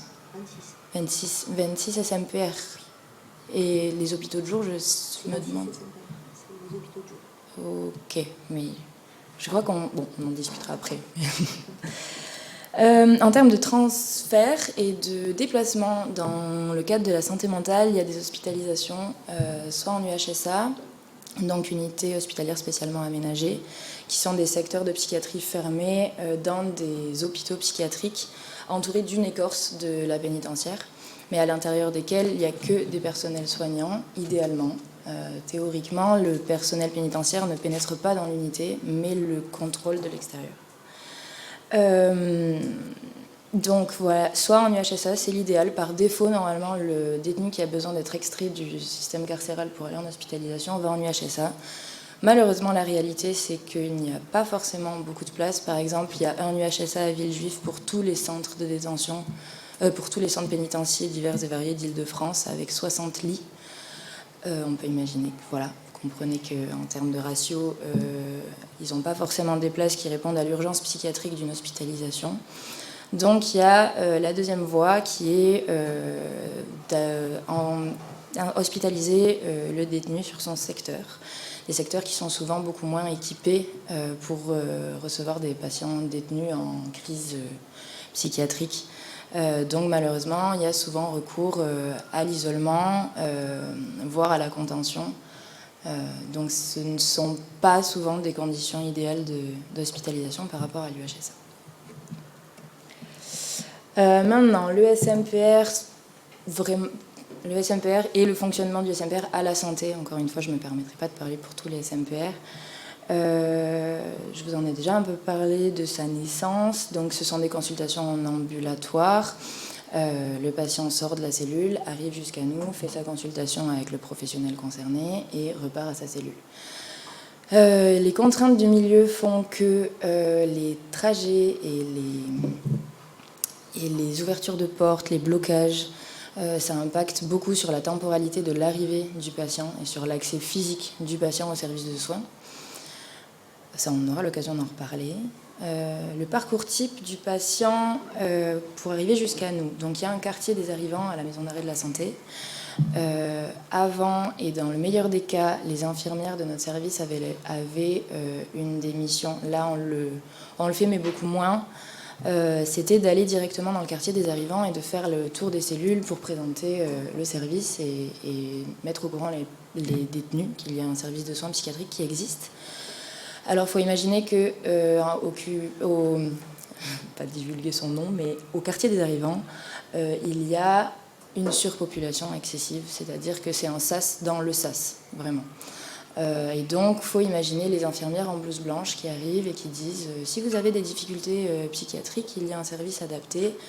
Sachant que la santé mentale est extrêmement stigmatisée en détention, forcément le patient qui est intéressé, il le manifeste que très peu. Ça, c'est pour le passage physique. Sinon, dans le petit dossier qu'ils reçoivent de Bienvenue à la prison, il y a un petit flyer qui explique et qui notifie l'existence du SMPR. Puis après, les patients arrivent jusqu'à nous généralement sur signalement, donc des signalements de l'administration pénitentiaire qui s'inquiète pour un détenu, qui souvent note un comportement pathologique, qui note des troubles du comportement, des idées suicidaires et qui nous envoie un mail, un courrier pour nous dire que ce serait bien de recevoir ce monsieur par le service de l'UXA, du XAPA ou les autres détenus aussi, qui nous signalent parfois leurs co-détenus pour qui ils s'inquiètent. Puis ils arrivent au SMPR, ils ont un entretien avec un médecin et un infirmier qui sont de signalement sur la journée. Et ensuite, on met en place un suivi en pensant tous ensemble de manière pluridisciplinaire.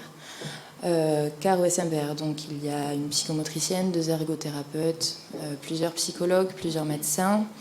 Il y en a 4, mais il y a ce partage des temps. Donc pas 4 à temps plein. Une assistante sociale, voilà. Pour ça, on a des réunions cliniques et comme dans les services de soins psychiatriques, on discute et on essaye d'adapter un suivi idéal avec plusieurs disciplines pour essayer d'étoffer au maximum le patient. Un point sur le lien entre les magistrats, les juges et l'état clinique psychiatrique du patient. Théoriquement, par défaut, la justice n'a pas accès à l'état mental, à l'état clinique psychiatrique de la personne qu'elle juge, sauf si c'est le patient qui demande à récupérer son dossier médical après vraiment être passé par moult administrations pour réussir à avoir le dossier médical psy, et que lui estime que c'est en sa faveur que la juge ait un regard dessus. Si jamais elle demande une saisie du dossier par commission rogatoire, mais c'est l'option la plus rare, ou si elle demande une expertise par un médecin psychiatre qui ne fait pas partie de l'équipe soignante et traitante du patient au long cours, mais qui est un médecin psychiatre qui voit le patient ponctuellement sur 2 ou 3 entretiens, qui lui va conseiller la décision pénale sur, donc je crois que c'est l'article 122 du code pénal, il y a 2 alinéas, soit la personne au moment des faits était sous l'emprise d'une pathologie psychiatrique qui a aboli son discernement, soit qui a altéré son discernement. Ces deux ont des notions différentes en termes de décision de peine derrière. L'abolition, ça a un poids beaucoup plus conséquent sur l'état clinique du patient que l'altération en théorie. Selon le ressenti des soignants en psychiatrie et les personnes avec qui j'ai échangé, et dans certains textes également, il y a une observation qui est faite ces derniers temps, c'est qu'avant l'état psychiatrique du patient, qui était vraiment validé par l'expert, c'était des conditions minces, j'ai oublié, c'était des conditions aggravantes, non, justement, c'est quoi le mot? Atténuantes. C'était des conditions atténuantes pour justement penser dans la fourchette de la peine, entre 6 ans et 8 ans, on donnait 6 ans en se disant l'individu n'était pas maître de ses moyens, donc voilà, on va lui diminuer la peine au maximum.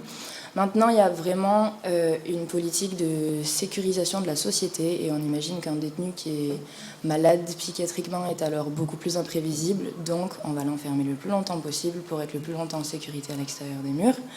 Et ce sont maintenant des conditions aggravantes. Voilà, officieusement, dans le ressenti. Donc, en soi, il n'y a pas de remise de peine qui sont liées à... Une fois que la peine est prononcée ou que le détenu est entre les murs, il n'y a pas de remise de peine en fonction de son état clinique. Il y a la juge d'application des peines qui peut gérer les aménagements de peine en fonction de l'état du détenu, selon sa propre évaluation, ou en fonction de s'il a suivi des soins ou non en détention, mais il n'aura jamais le détail de son état clinique. Sinon, l'administration pénitentiaire également, qui peut donner des remises de peine supplémentaires. Donc là, il y a une nouvelle loi en janvier qui est passée. Je ne me prononcerai pas dessus parce que je ne suis pas du tout au fait et que voilà, je n'ai pas bien comprise. Mais avant, il y avait des remises de peine supplémentaires qui étaient données aux détenus à leurs entrées. Et en fonction des comptes rendus d'incidents, des CRI, c'était enlevé ou pas. Maintenant, je crois qu'ils les gagnent au lieu de les faire supprimer. Mais voilà, il y a un fantasme même au niveau des détenus, au niveau de certains avocats qui dit les détenus viennent au SMPR pour avoir des remises de peine, mais en soi, il n'y a très peu de liens. Alors, au niveau clinique un peu plus, je vous ai mis un point sur l'épidémiologie des troubles psychiatriques en détention. Bon, je vous laisse regarder, je vais peut-être pas faire la liste. Mais il y a quand même une prévalence beaucoup plus importante des troubles psychiatriques en détention par rapport à dans la population générale. Par exemple, pour vous donner un exemple, il y a, je crois, 1% ou 2% de troubles psychotiques dans la population générale pour 10% en détention. Donc voilà, le ratio est vraiment beaucoup plus élevé en détention. Les profils de personnes qu'on accueille sont extrêmement variés. C'était très difficile de généraliser, mais j'ai quand même essayé de vous cartographier la clinique. Ce sont soit des personnes avec déjà des antécédents psychiatriques qui arrivent avec une pathologie avérée, un suivi déjà à l'extérieur. Et donc notre rôle aussi, avec le consentement du patient, comme le disait ma collègue, c'est de pouvoir assurer la continuité des soins et de se renseigner à l'extérieur sur le suivi qu'il a déjà. Bien souvent, c'est compliqué de retracer parce qu'on a seulement les informations que la personne détenue peut nous donner. Donc souvent, c'est un peu une enquête pour réussir à continuer les soins. On accueille des personnes qui développent des troubles psychiatriques qui décompensent, souvent sur un versant thymique, il y a souvent un effondrement émotionnel, ou alors il y a aussi des personnes qui développent des troubles psychotiques et qui font des bouffées délirantes aiguës au choc en entrant en détention, que du coup on accueille et qui découvrent tout le monde et le jargon de l'hospitalisation en psychiatrie en détention par un peu un déclic et une décompensation créée par le milieu pathogène qui est la détention. Ou sinon aussi, on accueille des personnes qui sont fragilisées sur le plan psychiatrique, dont la structure psychique est fragile, donc les défenses tiennent, mais ce sont des personnes qui sont un peu sur le fil du rasoir et que nous, on étaye beaucoup au SMPR. Voilà. Niveau clinique, la prison vient renforcer des traits pathogènes qui sont un petit peu présents chez chacun de nous, mais qui peuvent être, dont les curseurs peuvent être bien plus élevés par la détention. Par exemple, comme toutes les problématiques relationnelles, l'intolérance à la frustration, tous les traits un peu antisociaux.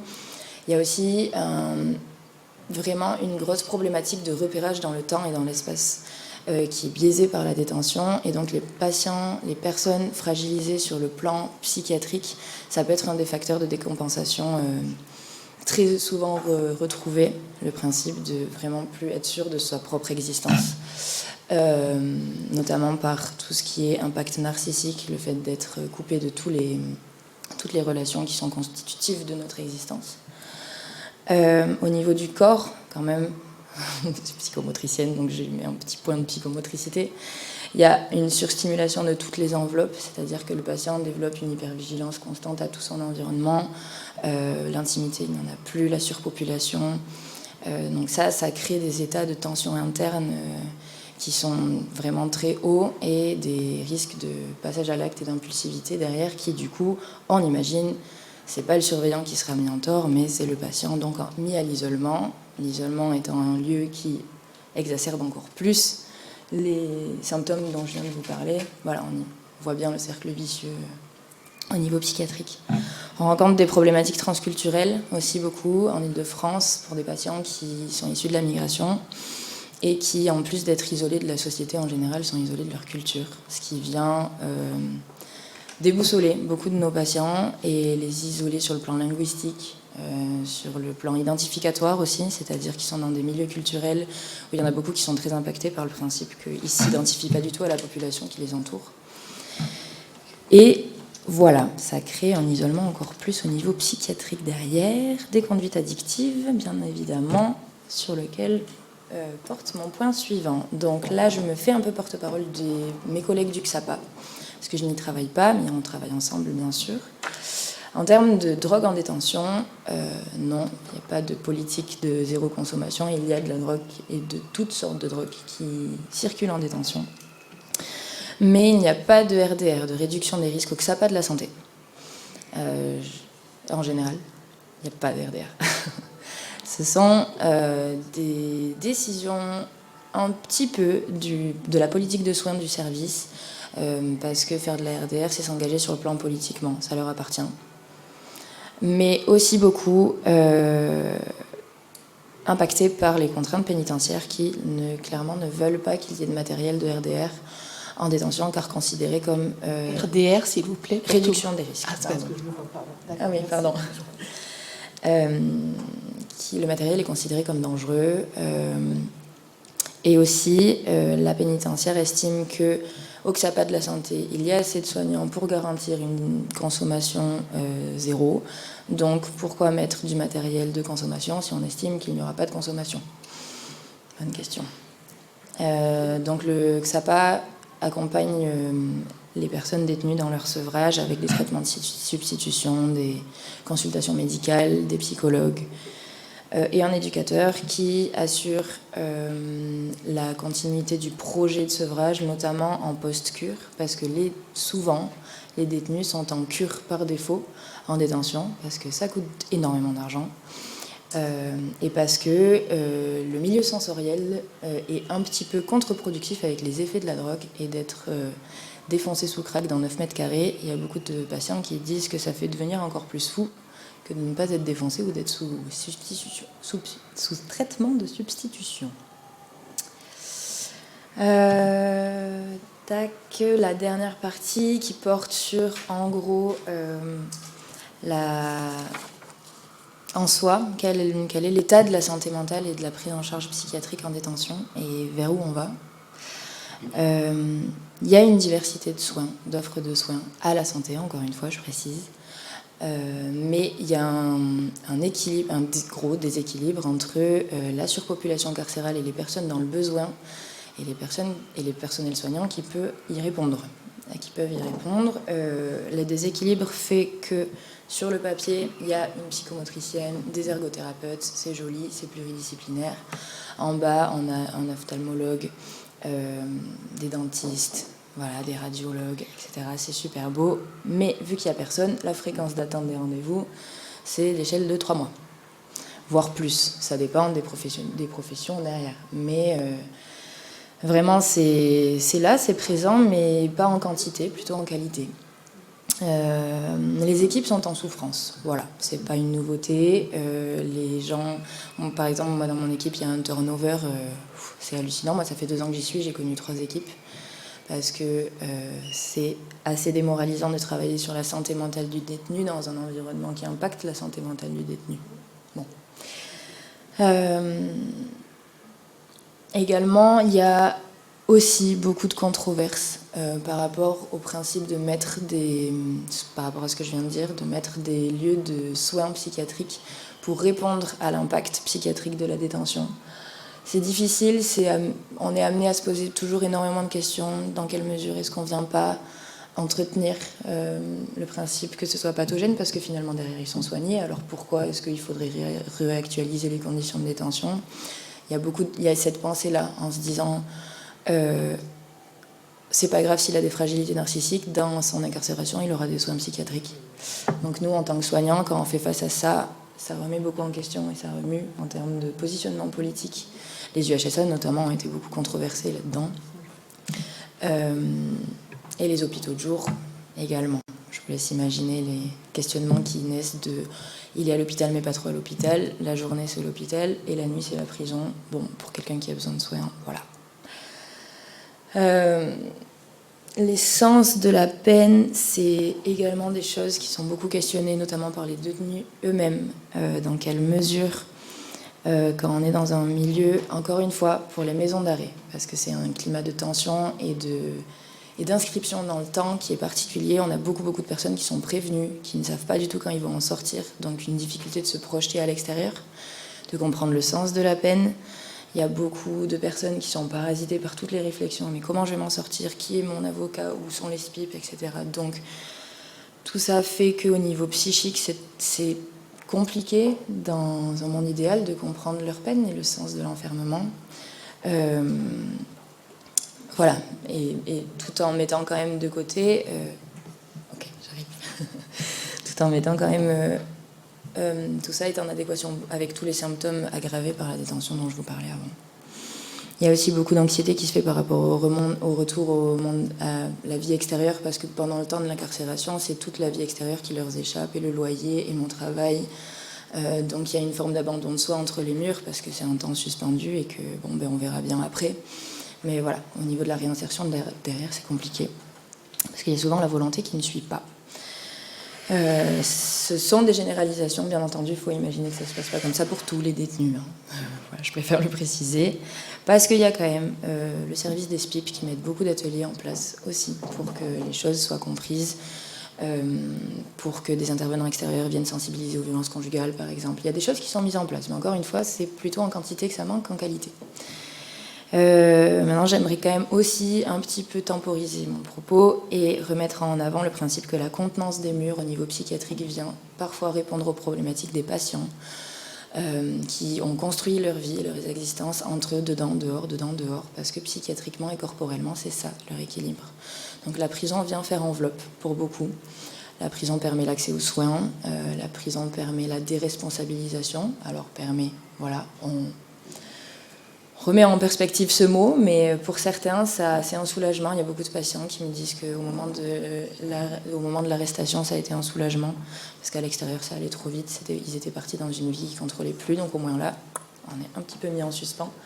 Et ils peuvent faire le point. Bon, dans des conditions délétères, mais ils peuvent faire le point. Et enfin, en termes, voilà, pour penser un petit peu des ouvertures pour le respect des droits fondamentaux du détenu, notamment sur le plan psychiatrique, je pense que ce serait très important de sensibiliser à la santé mentale, que ce soit les détenus entre eux, mais surtout les surveillants et l'administration pénitentiaire, parce que bien souvent, surtout en détention, où ma collègue en parlait aussi, c'est une culture carcérale. C'est-à-dire que beaucoup de détenus et de surveillants considèrent les détenus avec des étiquettes. Toi, t'es un braqueur, un ancien. Toi, t'es un jeune pointeur, donc toi, non. Toi, t'es bien, toi, on t'aime pas. Et toi, t'es un cachetonné et un fou. Donc, il y a de la sensibilisation, je pense, qui est nécessaire pour pouvoir diminuer ces stigmates, améliorer l'accès des détenus aux soins et leur acceptation du soin, et surtout, physiquement parlant, pour pouvoir faire passer le soin psychiatrique également en amont des trajets, parce que aller voir le psychologue, c'est aussi important que d'aller voir le dentiste ou d'aller voir derrière l'activité, etc. Voilà, juste pour aussi à l'intérieur des murs que les choses se fassent plus fluidement. Je pense également que, voilà, on en a parlé tout à l'heure, mais les dispositifs de justice restaurative, de mettre du sens sur le passage à l'acte, comprendre aussi psychiatriquement qu'est-ce qui nous a poussé à passer à l'acte, quel est du ressort de la pathologie, des conditions de vie difficiles, d'une difficulté à respecter les lois. Qu'il y ait plus de choses qui lient passage à l'acte et conditions psychiatriques de la personne. Et dernière chose, qu'on réfléchisse en amont le sens de la peine et la révision de la peine. Et en aval, surtout en favorisant de plus en plus de structures de réinsertion et de plus en plus de formes de peine où le détenu est à la fois dans la cité et dans la détention. Parce que c'est vraiment l'isolement de l'existence normale et du règne sociétal qui derrière impacte la réinsertion et du coup qui favorise un petit peu la récidive, il me semble. Donc penser les choses en amont et en aval, étant donné qu'il y a déjà des formes de peine qui existent, mais aller un peu plus loin, je pense. Et voilà.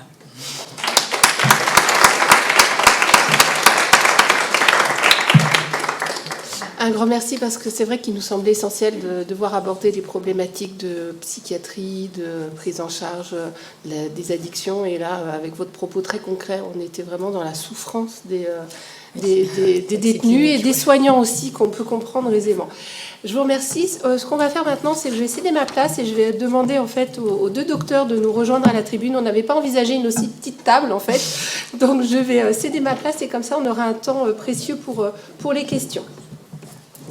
On va commencer par des questions de peut-être Internet. D'accord. Je cède la parole à Léa pour les questions.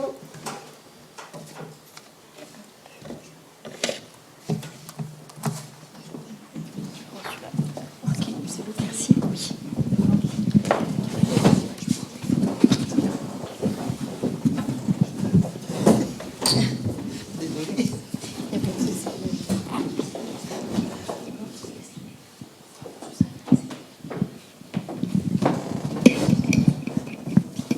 Donc déjà, merci beaucoup à toutes les trois pour vos interventions. Un grand merci. Donc nous allons vous poser une question commune, qui était donc une des questions fil rouge que j'avais abordées dans l'introduction. Donc question à toutes les trois. Si vous ne deviez en choisir qu'une, quelle serait la mesure que vous souhaiteriez voir concrétisée pour améliorer le système de soins en milieu carcéral ?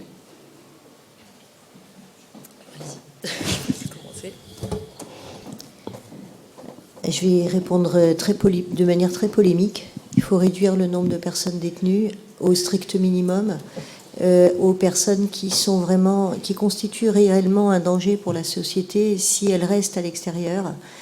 Et donc, n'utiliser l'enfermement que lorsqu'il n'y a pas d'autre alternative à envisager, et peut-être suivre un petit peu l'exemple de la politique de dépénalisation que les Hollandais ont fait, puisqu'aujourd'hui, les Hollandais louent leurs prisons pour faire des nuits atypiques à des modèles genre Airbnb, et ils louent également leurs prisons aux Belges, qui, eux, ont un petit peu de difficulté, comme nous, à maîtriser leur politique pénale. Donc voilà, je crois que la seule solution, ce serait de réduire l'enfermement. Merci beaucoup. Oui, moi je suis assez d'accord, c'est un peu ce que je disais à la fin, c'est penser des modèles de peine qui sont différents, qui sont vraiment totalement différents d'un enfermement et d'une mise à l'écart de la société, parce que de manière constructive, je comprends. Voilà, il y a beaucoup de personnes pour lesquelles derrière ça n'a peu de sens. Donc, réduire l'enfermement et moi ce que je disais en amont aussi, sensibiliser sur la condition mentale de la personne. C'est compliqué parce que c'est très singulier et très propre à chaque personne, mais voilà, penser un peu plus le sens des crimes et des délits commis pour adapter derrière l'enfermement. Et la nature de la peine. Je crois que je vais poursuivre dans la même veine, dans la mesure où, effectivement, des fois, on ne comprend pas très bien pourquoi quelqu'un qui a été incarcéré en janvier est libéré en mars. Est-ce que ça valait vraiment le coup pour 3 mois ? C'est le cas d'une des jeunes femmes enceintes qu'on a eues. Très bien, merci beaucoup pour vos réponses. On a une autre question, donc une personne qui l'a posée à distance, donc une question du Zoom. Elle a été posée à la suite de votre intervention, Madame Canoui, mais je pense que voilà, si vous voulez réagir également, il n'y a aucun souci, au contraire. Donc la question est la suivante. Dans quelle mesure les personnels soignants sont-ils présents en commission pluridisciplinaire prévention du suicide à l'échelle nationale ? Alors la question sur l'échelle nationale est bien difficile à répondre précisément parce que je n'ai pas de chiffres. En revanche, le fil rouge pour nous, c'est la commission pluridisciplinaire unique est une commission dans laquelle on parle des personnes détenues devant des tiers, non personnes de confiance, et donc la politique que l'on poursuit, c'est de ne pas participer à ces commissions. En plus de ça, ces commissions, alors d'un établissement à l'autre, c'est très différent. J'ai parlé de l'hétérogénéité des établissements. Il y a des établissements dans lesquels la CPU, prévention du suicide, ils sont 3, le psychiatre, le médecin et un chef. Alors, ça revient à peu près à ce qu'on fait quand on a quelqu'un qui nous pose souci et qu'on va voir le chef en lui disant « il nous pose souci, lui, il va falloir s'en occuper ». Donc finalement, et alors à Fleury-Mérogis, la CPU, il y a 15 personnes. Et 15 personnes, éventuellement un soignant. Donc en fait, pas de soignant, puisque je m'y oppose formellement, le chef de service du SMPR également, parce qu'on ne doit pas parler de la santé des personnes devant des tiers. C'est une violation du secret professionnel. Et surtout que ces tiers sont absents, qu'on parle d'eux, on est autour d'eux, on parle de leur intérêt, de ce qu'ils ressentent, et ils ne sont pas là. Moi, ce que j'ai proposé, mais évidemment l'administration pénitentiaire rechigne, et on comprend pourquoi, ce que j'ai proposé, c'est que lorsqu'il y a un sujet compliqué, on puisse faire venir la personne, lui demander d'exprimer quelles sont ses difficultés, si évidemment elle le souhaite, et ensuite travailler avec elle sur ces difficultés pour savoir qu'est-ce qu'on peut mettre en place. Donc ça, c'est une première réponse, un premier axe de réponse. Le deuxième axe de réponse, c'est que la prévention du suicide en prison, elle est quand même, alors c'est un constat, ça n'est pas une critique, les moyens de prévention du suicide sont quand même extrêmement délétères. Parce que le principal moyen de prévention du suicide, c'est de surveiller les gens, de faire ce qu'ils appellent des surveillances adaptées, toutes les heures, pour aller voir s'ils sont morts ou vivants, y compris la nuit.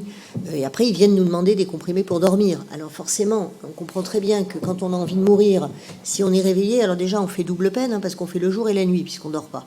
Et puis en plus de ça, on a largement le temps de réfléchir à la condition. Et en plus, dernier élément, c'est que les surveillances adaptées, bon, le monde pénitentiaire est un monde très, très militaire.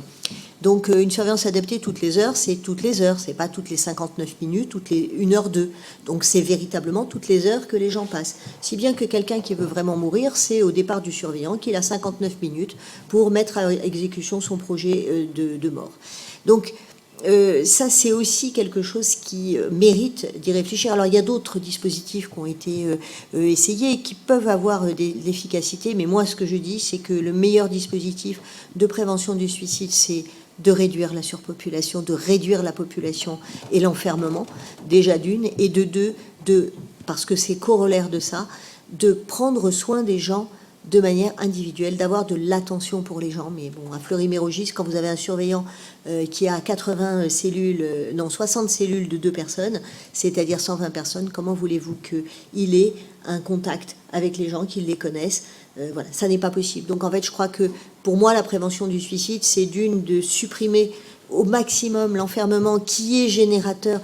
J'ai une de mes collègues qui travaille à Fresnes qui dit toujours « mais moi, si on me met en prison, je vais être suicidaire aussi. » Enfin, on se calme là. On ne peut pas aller bien en prison. Ou alors il faut se poser des questions sur la santé mentale de la personne qui se trouve bien en prison.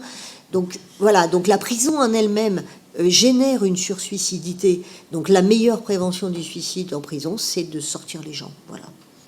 Bon, je suis désolée pour la société qui va récupérer d'affreux repris de justice très très très très très dangereux qui sont dans nos prisons et qui d'ailleurs passent leur vie à rentrer et sortir, comme vous le disiez. Je vous remercie beaucoup. Mesdames, est-ce que vous voulez réagir? Ça se passe à peu près de la même manière.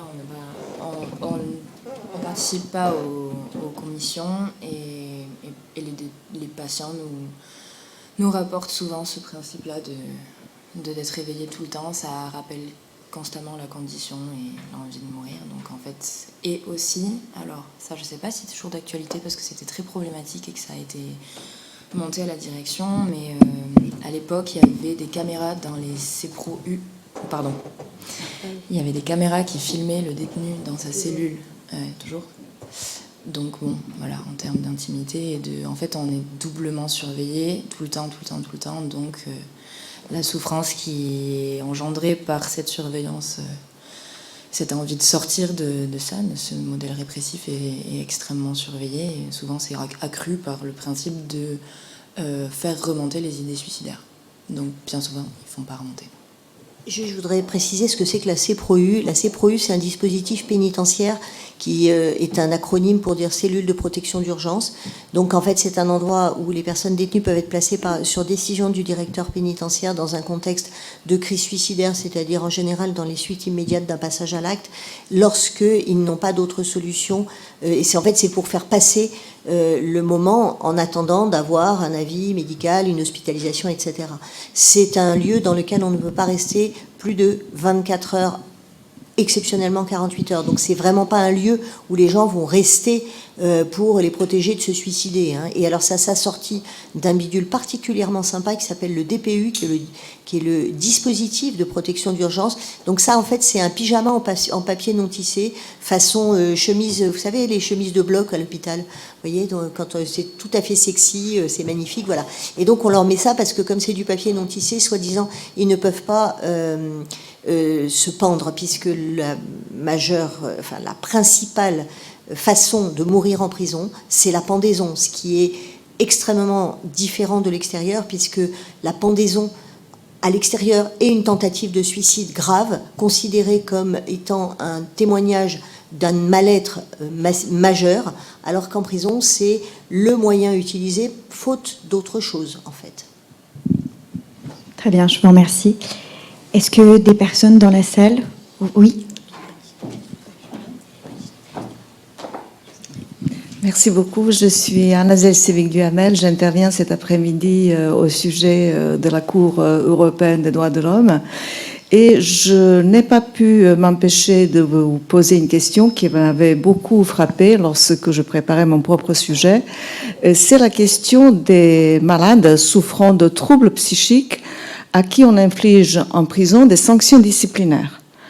C'est-à-dire parce qu'ils ont agressé un surveillant, un co-détenu, voilà, on les met à l'isolement, qui ne fait qu'aggraver la peine et qui ne fait qu'aggraver leur propre souffrance et qui aboutit parfois à des situations dramatiques.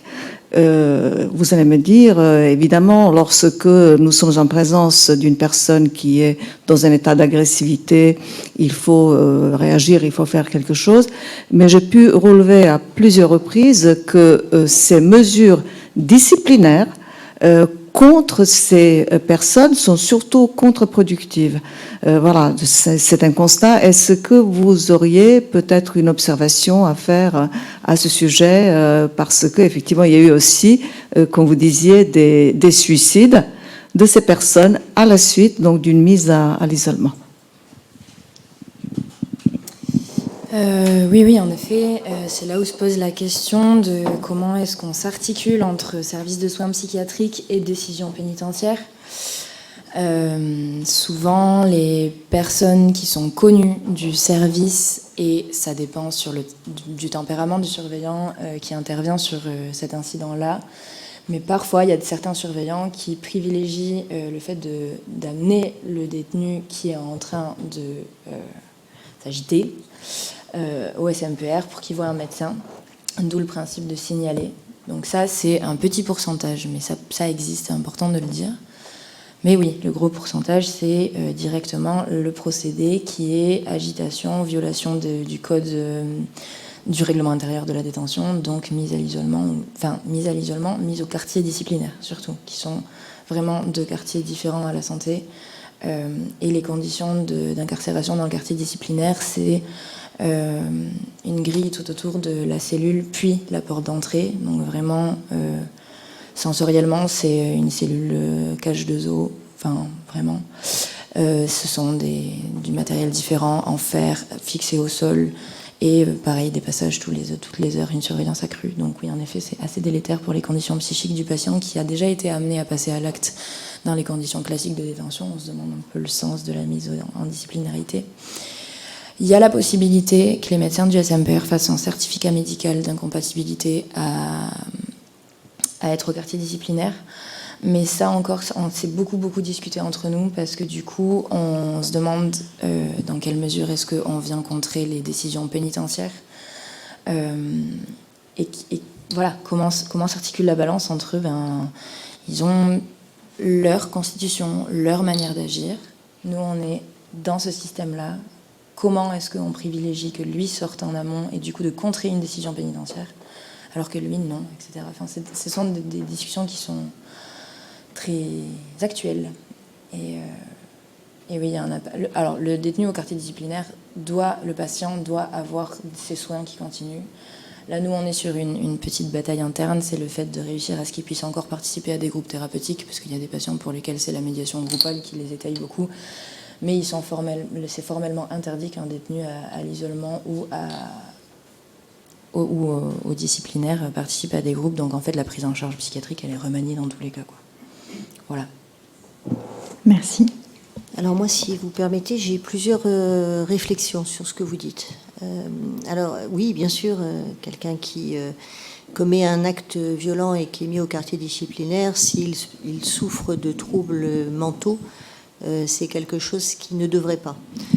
Cependant, quelqu'un qui commet un acte violent à l'extérieur et qui est incarcéré, même s'il souffre de troubles mentaux, ça ne devrait pas. Tout à l'heure, ma collègue disait qu'on doit voir quel est l'état de santé, enfin quelle est la responsabilité finalement des personnes par rapport au délit. Il faut quand même bien savoir que les médecins experts, dont nous ne sommes pas, font bien le discernement entre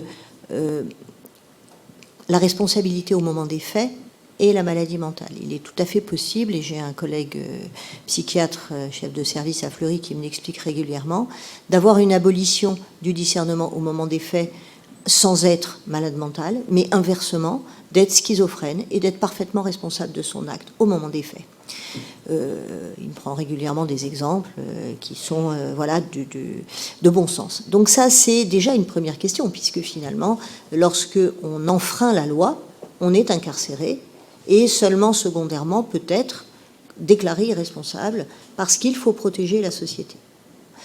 Le quartier disciplinaire, c'est la prison dans la prison, donc c'est une infraction au règlement avec une nécessité de rétablir l'ordre, parce que bon, pour être depuis très longtemps en milieu carcéral, c'est très violent quand il y a une agression. C'est-à-dire que l'agression d'une personne détenue sur un professionnel de surveillance ou sur un autre détenu est quelque chose qui est extrêmement violent et parfois extrêmement délétère pour la santé des personnes agressées, comme à l'extérieur d'ailleurs.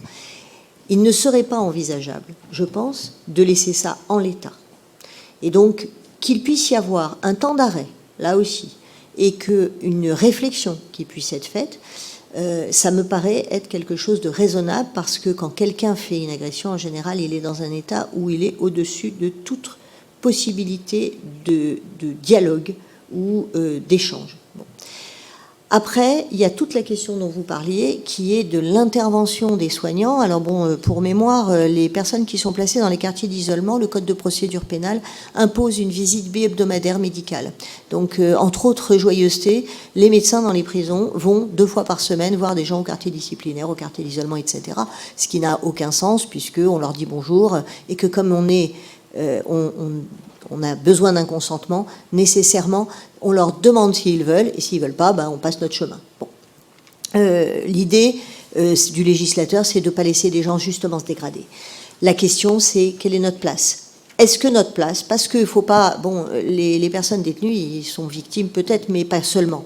Ils sont aussi parfois clivants, ils osent bien utiliser, être dans l'utilitaire, et il ne faut pas non plus imaginer qu'une personne détenue, c'est une victime. Ça n'est pas qu'une victime, il y a des victimes derrière aussi. Un détenu, il n'est pas complètement imbécile. Il comprend bien que le moyen de sortir du quartier disciplinaire, c'est d'agir sur les professionnels de santé. Alors, à un moment donné, c'est comme si demain, on faisait des certificats aux magistrats en disant, monsieur machin ne peut pas rester en prison. Alors, je m'oppose un petit peu à la compatibilité avec le quartier disciplinaire. Comme la prison, personne n'est compatible. En revanche, il peut y avoir des contre-indications provisoires au maintien au quartier. Mais en même temps, on ne peut pas agir sur la peine. C'est-à-dire qu'à un moment, la sanction, elle nous échappe. Donc on peut, à un moment donné, constater un état de fait, faire en sorte de prendre en charge la personne sur le plan du soin. Et je rejoins ce que vous disiez, ils ont quand même une attention pour les gens dont ils savent qu'ils ne sont pas tout à fait bien au niveau psychique. Mais bon, il ne faut pas tout confondre aussi. Et la psychopathie en prison n'est pas une maladie mentale, est un problème sociétal et conduit à beaucoup de violence. Voilà, donc c'était... Très bien, je vous remercie beaucoup. Merci à toutes les trois. S'il n'y a pas d'autres questions dans la salle, je vous propose que... Oula. Alors, une seule question, je suis désolée, on est assez en retard niveau timing.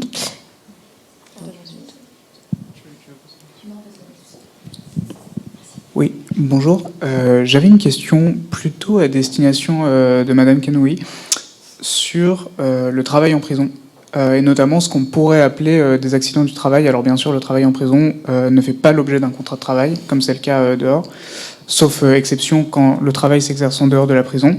Mais vous avez dit tout à l'heure qu'un tiers des détenus en maison d'arrêt travaillaient, à peu près, et que quasiment tous en centre de détention travaillaient. Et ma question porte sur les accidents du travail, ou ce qu'on pourrait appeler des accidents du travail. Est-ce que vous en avez vu? Est-ce qu'ils sont nombreux? Et comment est-ce qu'ils sont pris en charge? Est-ce que, par exemple, dans l'exécution du travail, il y a une prévention des risques, comme c'est le cas en dehors de la prison? Voilà. Bon, alors on est en train de sourire avec ma collègue parce que vous êtes au cœur de l'actualité sans le savoir, sans doute. Donc oui, effectivement, jusqu'ici, il y avait un droit dérogatoire du travail en prison. Monsieur Dupond-Moretti, sur une promesse faite par le président Macron, a décidé de faire une loi dans laquelle il y a notamment quelque chose, parce que c'est la loi de confiance en la justice, enfin bon, et il y a notamment quelque chose au sujet du travail. Donc en fait, l'idée, c'est de faire cesser le droit dérogatoire du travail en prison avec justement un contrat qui lie l'employeur qui est à 80% l'administration pénitentiaire, puisqu'il y a un intermédiaire, mais ça revient à être l'administration pénitentiaire, et donc un contrat, un respect des droits, et dans le respect des droits, il y a la fameuse visite de médecine du travail. Alors, vous êtes très jeune, il vous aura peut-être échappé que les médecins du travail, c'est comme les autres médecins, il n'y en a plus. Il y en a peut-être encore moins que les autres. Et donc, il n'y en a plus pour personne. Bon. Alors, l'administration pénitentiaire était bien embêtée parce qu'on va faire une loi, on va rétablir le droit, mais alors on n'a pas de médecin du travail. Alors, qu'est-ce qu'on fait? Tiens, si on demandait aux médecins des unités sanitaires de le faire. Et là, évidemment, j'ai fait une communication, d'où notre sourire de connivence, il y a quelques jours au moment du congrès des UXA pour dire aux médecins, vous ne pouvez pas être médecin du travail, c'est un exercice illégal de la médecine du travail, parce que ça n'est pas votre spécialité, que vous ne savez pas le faire, que vous n'en avez pas les attributions, qui sont notamment de visiter les ateliers pour mettre en bonne marche les ateliers pour protéger les travailleurs, et que donc, n'ayant pas cette qualification, quand je dis exercice illégal, nous sommes médecins généralistes, et en plus, la loi à l'extérieur fait qu'il peut y avoir un dossier partagé entre le médecin du travail et le médecin traitant, à condition que le patient salarié soit d'accord. Alors évidemment, quand c'est le même, ça pose un petit problème. C'est là, bah tiens, je regarde pas ton dossier parce que tu m'as dit non, mais là, je le regarde parce que tu m'as dit oui. Donc voilà. Donc, alors pour la question des accidents du travail, cette question ne relève pas de la médecine du travail, elle relève du soin. Oui, nous voyons des accidents du travail qui sont pris en charge selon l'importance de l'accident. En maison d'arrêt, comme je le disais, ils font pas des choses très très dangereuses. En général, ils trient des colis-fichés qui sont tout emmêlés, ils font du cartonnage. Alors en général, ils peuvent se couper les doigts avec un carton, mais bon, on reste sur l'accident du travail assez finalement bénin. Après, dans les établissements que je connais beaucoup moins bien, qui sont les centres de détention et les centrales, je sais qu'il y a d'autres types de formation et de travail, avec des gens qui peuvent travailler sur des machines-outils, des gens qui peuvent travailler dans des cuisines, dans des boulangeries, qui font tout un tas de formations et aussi de mécanique. Enfin, donc effectivement, là, il y a un vrai sujet. Mais nous sommes en train d'essayer de faire pression sur la justice, et non pas seulement l'administration pénitentiaire qui ne fait qu'obéir, pour qu'il y ait une vraie médecine du travail. Alors, mon regard à moi, c'est que probablement les organisations syndicales pénitentiaires le vivraient pas très très bien, puisqu'ils n'ont plus de médecins du travail depuis très longtemps dans plein d'établissements, et s'il y en avait pour les détenus et pas pour les professionnels, je pense que ça risquerait de déséquilibrer un petit peu les établissements. Voilà. Merci beaucoup, Dr Canoui.